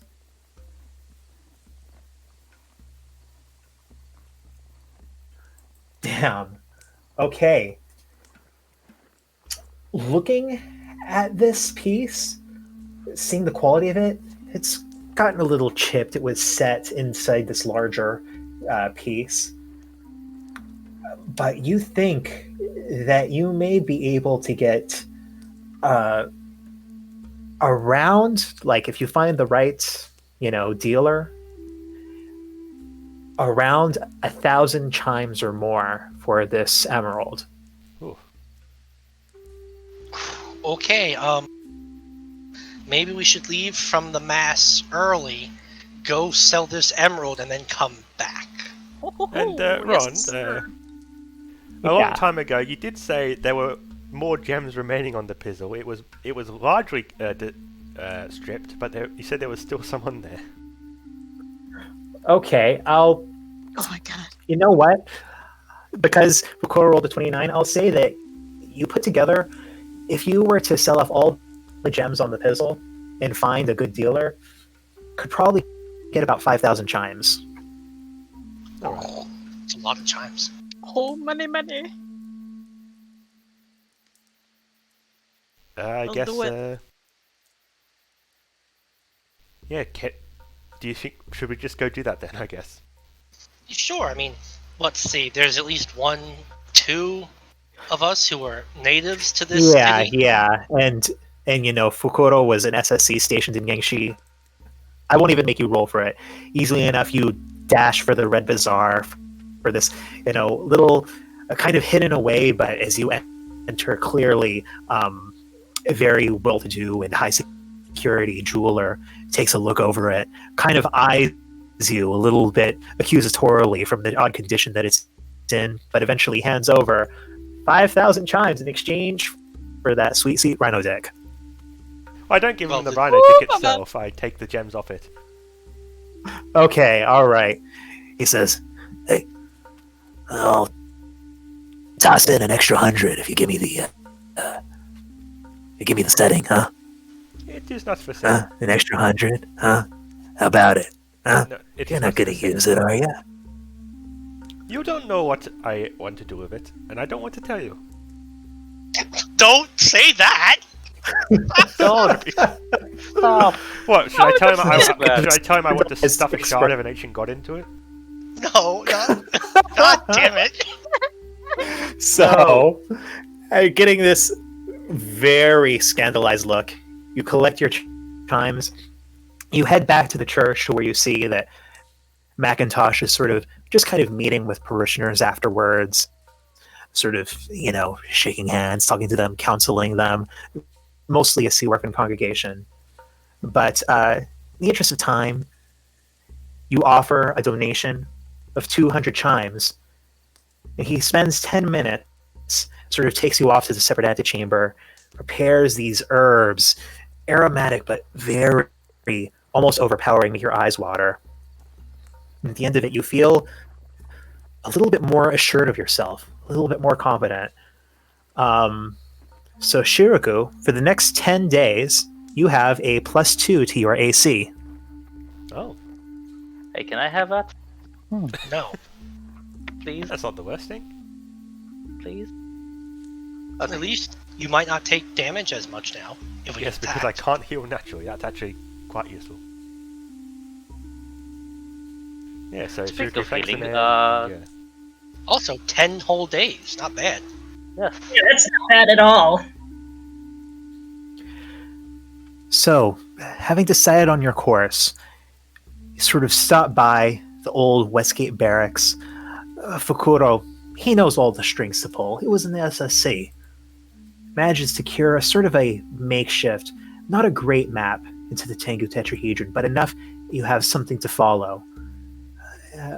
Send the word up the chain of your destination, your objectives. So you head back out to Yangshi Harbor, where you see Setya's Courage tied up to the docks. You see that actually some of your soldiers, including some new ones, your squad now fully reassembled to its size of 20, are standing around, a couple of them seeming to be helping with some work that's going on, you see, towards the prow of the ship. It is when you see a somewhat familiar face prop up, covered in soot, well, seeming to have been working somewhere right underneath that static engine. Oh, hello! It's you. No. Oh, hello. I was just sent to do a little bit of a checkup on the ship because the ship has come in and you have to make sure that a ship is a good ship if you're going to send it back out again. Yes, I get that, but there's just something I'd like to have a word with you about with regards to the condition of some of the things that you programmed into our little tin can golem companion here. Oh, did you have a wonderful time with Jinko Jinroy? Oh, I was so What the fuck excited. was with fuck protocol and all? And she basically goes ahead and, yeah, she is basically almost wrung his neck. What were you thinking when you programmed that into there? Do you realize how much of a morale problem that was? It's a joke. It's a hilarious joke. Oh no, we have to hide behind a golem because things are going bad. And oh, hey, it's a hilarious joke. Now I feel better. Yeah, well, you breathe ashy air on an island that is full of fucking lava, and you'll see how much of a joke it is. Oh, I think I prefer not to do that. Yes, so That is all I'm correct. saying is, please consider the practicality of the protocols you program in the future, dear engineer. To Have a be nice fair, day. the protocol itself was genius. The name, And the actual implementation were very demoralizing. the I'm implementation. sorry. I have just been pent up all the week. What can give you better morale than laughing? When I am laughing, my morale is up and high. It is like more al. It is like all al. You know, if you So- don't laugh, then you're like no al. Shosho, are you done with your checkups and repairs? Oh, just about. I'm actually. They just sent me here just this morning, but everything it looks like it was really well maintained. I've actually got a much larger project over at North Base. Well, my advice to you is when you're done, I would leave very quickly because I don't think I can keep Bijutsu from murdering you for more than 15 minutes. Okay. It is looking good. It is looking very good, and I trust you. And it looks like you have a wonderful team, and you have Jinko Jinroy. Is not Jinko Jinroy wonderful? Juju just kind of says nothing, but you can tell that she just has this kind of your days are numbered glare in her eyes, and she's slowly stepping away. Probably because she can also feel Fukuro's eyes on her. No. Fukuro just walks over, puts his arm around her, and slowly walks her away. Oh, And Roy okay, okay. he was fantastic. Just have you thought of renaming it? Like maybe you could call it um the inhaler pump. Actually, no, that's not that much better. The the breathing shaft. No, wait, no. How God, about this? The money shot. that sounds the worst. Okay, okay. I see that this is not playing too well, and I'm not completely oblivious. Show is going to go. I have a bigger project that I'm helping on, anyways. I'm not supposed to talk about it, but hint, hint. By the time you come back, there may be a new replacement lock golem, so our one over there is not operating all on his lonesome. Isn't that exciting? Wait, making another one. Of course. I mean, they stole the other. Wait, what? That's special. They even say I mean Tonlei, he said that they're doing it special, so there's no way that they'll be able to take control of it like the last one. Anyways, Right. that's all super secret, okay? All right. Good luck, everybody. Bye. What a weird kid. He was very helpful during the testing, but weird kid. I don't know. I've met a few weird people in my day. He's he's up there, but he's not at the top. You're right. I've seen worse. So, Goodness. as you all step forth onto the gangplank, gathering up your team, your crew, with you firing off the flare, signaling to open up the water locks once more, so you feel the churn, see that static engine start revolving again.